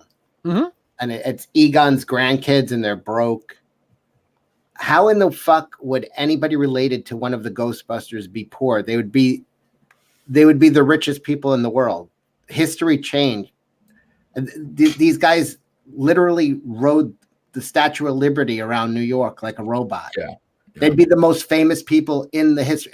History would begin from that point. Like everything else would be, you know, and he's showing them. Paul Rudd is showing them videos on YouTube of everybody. That's all anybody would watch. They'd be like, "What do you want to watch?" Well, like, let's watch those guys drive the Statue of Liberty around New York again. I mean, what the fuck could compete with that? They didn't know. They're broke. Well, you know, right. It was a nuisance. Like people were angry that they drove the Statue of Liberty around. Whatever. Everybody's mind would be blown. I mean, it would be the most famous thing that ever happened in the history of humanity. They were riding a robot around. Also, a couple years earlier, they blew up a marshmallow Godzilla. Yeah, but they got sued. What? It wasn't Godzilla. It was a Stay Puft. I know, but it was like 1,000-foot tall. You know, it was a kaiju marshmallow man. They'd be famous. They wouldn't be broke, and they would know who their grandfather was. Well, I'm going to read these real quick because I got to get up in a few hours because I got a washer coming tomorrow. So I got to super early. Sorry, I'm not trying to be a buzzkill. I actually want to talk about this trailer, but you have people that wash you? No, yes, the Royal. Never mind. You've seen Coming to America. Spike and Madness says F. Jeremy. Jeg says, so did Rise of Skywalker forget about the Knights of Ren? Well, according to the leaks, they're barely in it, Jeg. So I mean, we're talking, small cameos at best, Constable Zuvio size cameos. Wes Moody says, put Rose Tico in front of the camera. Maybe next time. Mark Andre Plant says, hooah! Wait, if Palpatine makes Anakin with Plagueis by the Force, and Rey is the granddaughter of Palpatine, doesn't that make Kylo Rey incest? Yep. Yes, it does. Yes, it does. Nice work, Raylos. CD says Rise of Skywalker. Hey, and by the way, I have nothing against Raylos other than the fact that I think you fucking people are weird as shit, and you shouldn't be around kids, you fucking freaks. Whoa. So, other than that, you're cool. Other than that, I don't have any problem with them whatsoever. I think they're perfectly lovely people that just need to be locked up in an insane asylum. No judgment, though. No judgment at all. No judgment at all. CD says the Rise of Skywalker is actually filmed by the New England Patriots film crew. That was good. That was good. Madness Productions says Interdimensional 222. I guess that's our stream name now. Foda says, who would be the mother of Rey, and why would she be so desperate to screw that old shriveled Palp? I don't know, when she was seriously old in the prequels. Maybe it's a power thing. He has unlimited power, so who knows? They say, see, this is why we say F. Jeremy. We're very angry over that. What's up, Ethan? Wait, where is Ethan? We cannot see you. I'll come in there in a minute, guys. We're almost finished with the High Council tonight. Yeah. See, Jorge Pulido says F. Jeremy by sending him a Chuck Tingle book. Chuck Tingle, oh no. Stephen Brown says, gotta love running from the evil Disney cloners. EVS stoner logic has blown my mind. All hail the OG High Council. F&A. Let's see. We got Inflamed. No, wait, hold on. Silver 99 says, never ever cross the streams. Well, Silver 99 we have, and we've had a great time. Just a Kid from Brooklyn says, Ethan, go get your shine box. You motherfucker. Hold him here. You bought your button, wise guy. You bought your button. Thank you. Inflamed Wood says, F. Jeremy with Ethan's chair. That was good. That was good. Inflamed Wood says, F. Jeremy with Ethan's chair. I read that again. Sorry. Brian Gade sent in a dancing fox. Thank you very much. The Dallas Deadeye says, are we going to do a synopsis for episode 9 tonight? We are not. It's running a little late. I guess I got a washer coming for my mom tomorrow. It's her Christmas gift, so I got to get up early because that's the only window Home Depot had. Neo Kiss says, this is the way. Yes, folks, this is the way, and I have spoken. Captain Liberator says, I am concocting a tiki drink named the Fandom Menace. Black rum, cherry brandy, juice of 1 lime, almond syrup, 151 float. Shake with ice, and F. Jeremy. F. Jeremy. That was fantastic. That was good. TLJ Screwjob says, so much for Filoni bringing her back in Rebels then. I guess he's talking about Ahsoka, right? Yeah. What? I don't understand what he's saying. Papio G sent in a $10 super chat, just no message. Thank you very much. Joshua Trammell says, y'all are awesome. It's liberating to know that there are people out there who feel the same way I do. Well, thank you, Joshua Trammell. We do feel the same way you guys do about all kinds of stuff. So, check out the Fandom Menace. We're growing all the time, and there's always room for more people. We'd always love to have you. And we were right.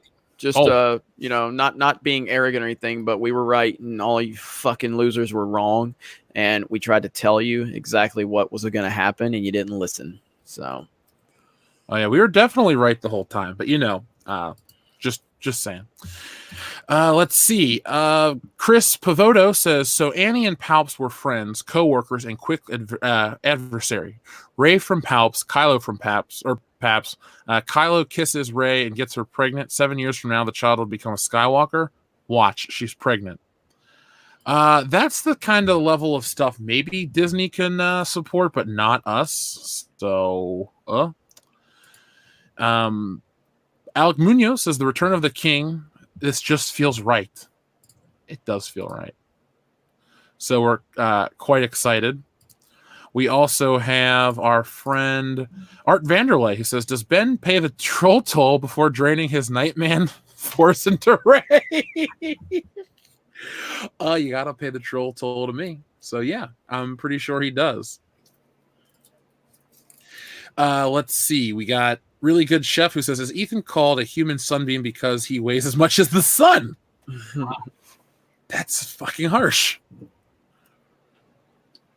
Simply Carnage says, who has been said, or what has been said? I just hear, please say what info, not specifics. Simply Carnage, we are at the end of the stream, man. It's been 3 hours. We covered a whole lot tonight. To answer that question would take another 3 hours. Watkins says, F. Jeremy, EVS proves you always have time for the High Council. That actually, I wish that was our last super chat because that's like the perfect way to end it. You know, I'm going to read that again after we read TLJ Screwjob. It says, as in Ahsoka's dead. F. Jeremy. Oh, okay. TLJ Screwjob. Yes, F. Jeremy, and thank you for clarification. Well, I mean, he's already brought Ahsoka back in Rebels, so I don't really understand what he's saying. Like, you talking about bringing her back again? Like, I don't know. But, you know, Rebels is over, so... And then finally, we have Qui-Gon who says, I'm just waiting for a Star Wars mashup in which Rey gets RKO'd by the Viper into the Sarlacc pit. Hashtag prequels vindicated. Hashtag F Jeremy. Hashtag Emperor Jeb. A lot of wrestling love tonight. I'm really digging all this. I like Doc S's comment. Damn it, people. Jeremy deserves more respect than this. You got to praise Ahsoka first, then compliment his dog. Only then, when you've won him over, you can deliver a proper F Jeremy. That's how you do it right there. Wow. So, guys, we did it. We reunited the original High Council for the pre-show to the Rise of Skywalker. So Thursday night is the big night. All your favorite Fandom Menace channels are going to be live streaming, talking about the movie. We're going to be doing all kinds of stuff here on the channel. I know Ethan and Jeremy and Cecil will be doing stuff too. So be on the lookout. It's going to be an exciting night.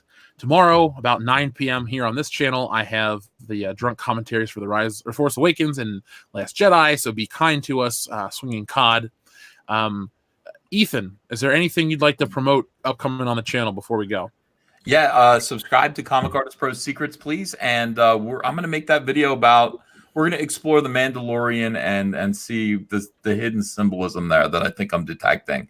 So subscribe and watch for that video. Thank you guys. Merry Christmas. Sorry that it's going to get ruined by the worst Star Wars film of all time. But you know what? We still all have each other. Jeremy. I just want to thank everybody for a great episode of the High Council. It was really great to be back with my boys, and thanks for everybody for tuning in. It was a lot of fun, and the next few days are going to be very, very interesting for all Fandom Menace channels. I want to give a shout out to my friend Krista Nova, Darth Barbie. She's listening right now, and I know she went through a family.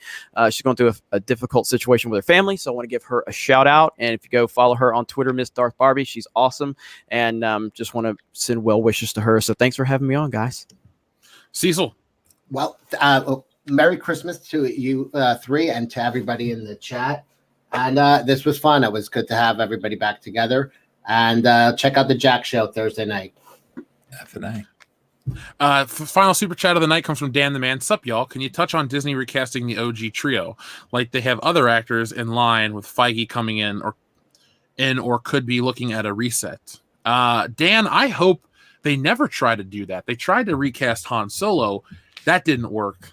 And I know there's that picture of Sebastian Stan rolling around on social media as Luke Skywalker. That looks kind of cool, but I'm against recasting. So no to all that stuff. What do you guys think? Anything? That was an awkward pause. I just wanted to see how long it was going to last. Yeah. It's going to happen. They're going to do it, and it's going to be fucking abysmal. But they own Star Wars. They're still going to try to milk it despite all of this, and they're going to realize they need to go back to the original trilogy stuff. So I expect them fully to recast younger versions, you know, the characters we love. Yep. That's what's going to happen. Logan Michael, Anti-Funko Pop, says, best stream so far. Have a good one, Pop Gay. Logan Michael, we will. So thus concludes the High Council for this evening, folks. The High Council has spoken, and we'd like to thank each and every one of you for joining us. Make sure you subscribe to all of our channels, World Class Bullshitters, Comic Artist Pro Secrets, Geeks and Gamers, Cecil Says, for more updates all the time. Videos, live streams, fun. You want entertainment? We're here on YouTube giving you entertainment all the time. Again, thanks to each and every one of you for making the stream possible. And as always, be excellent to each other.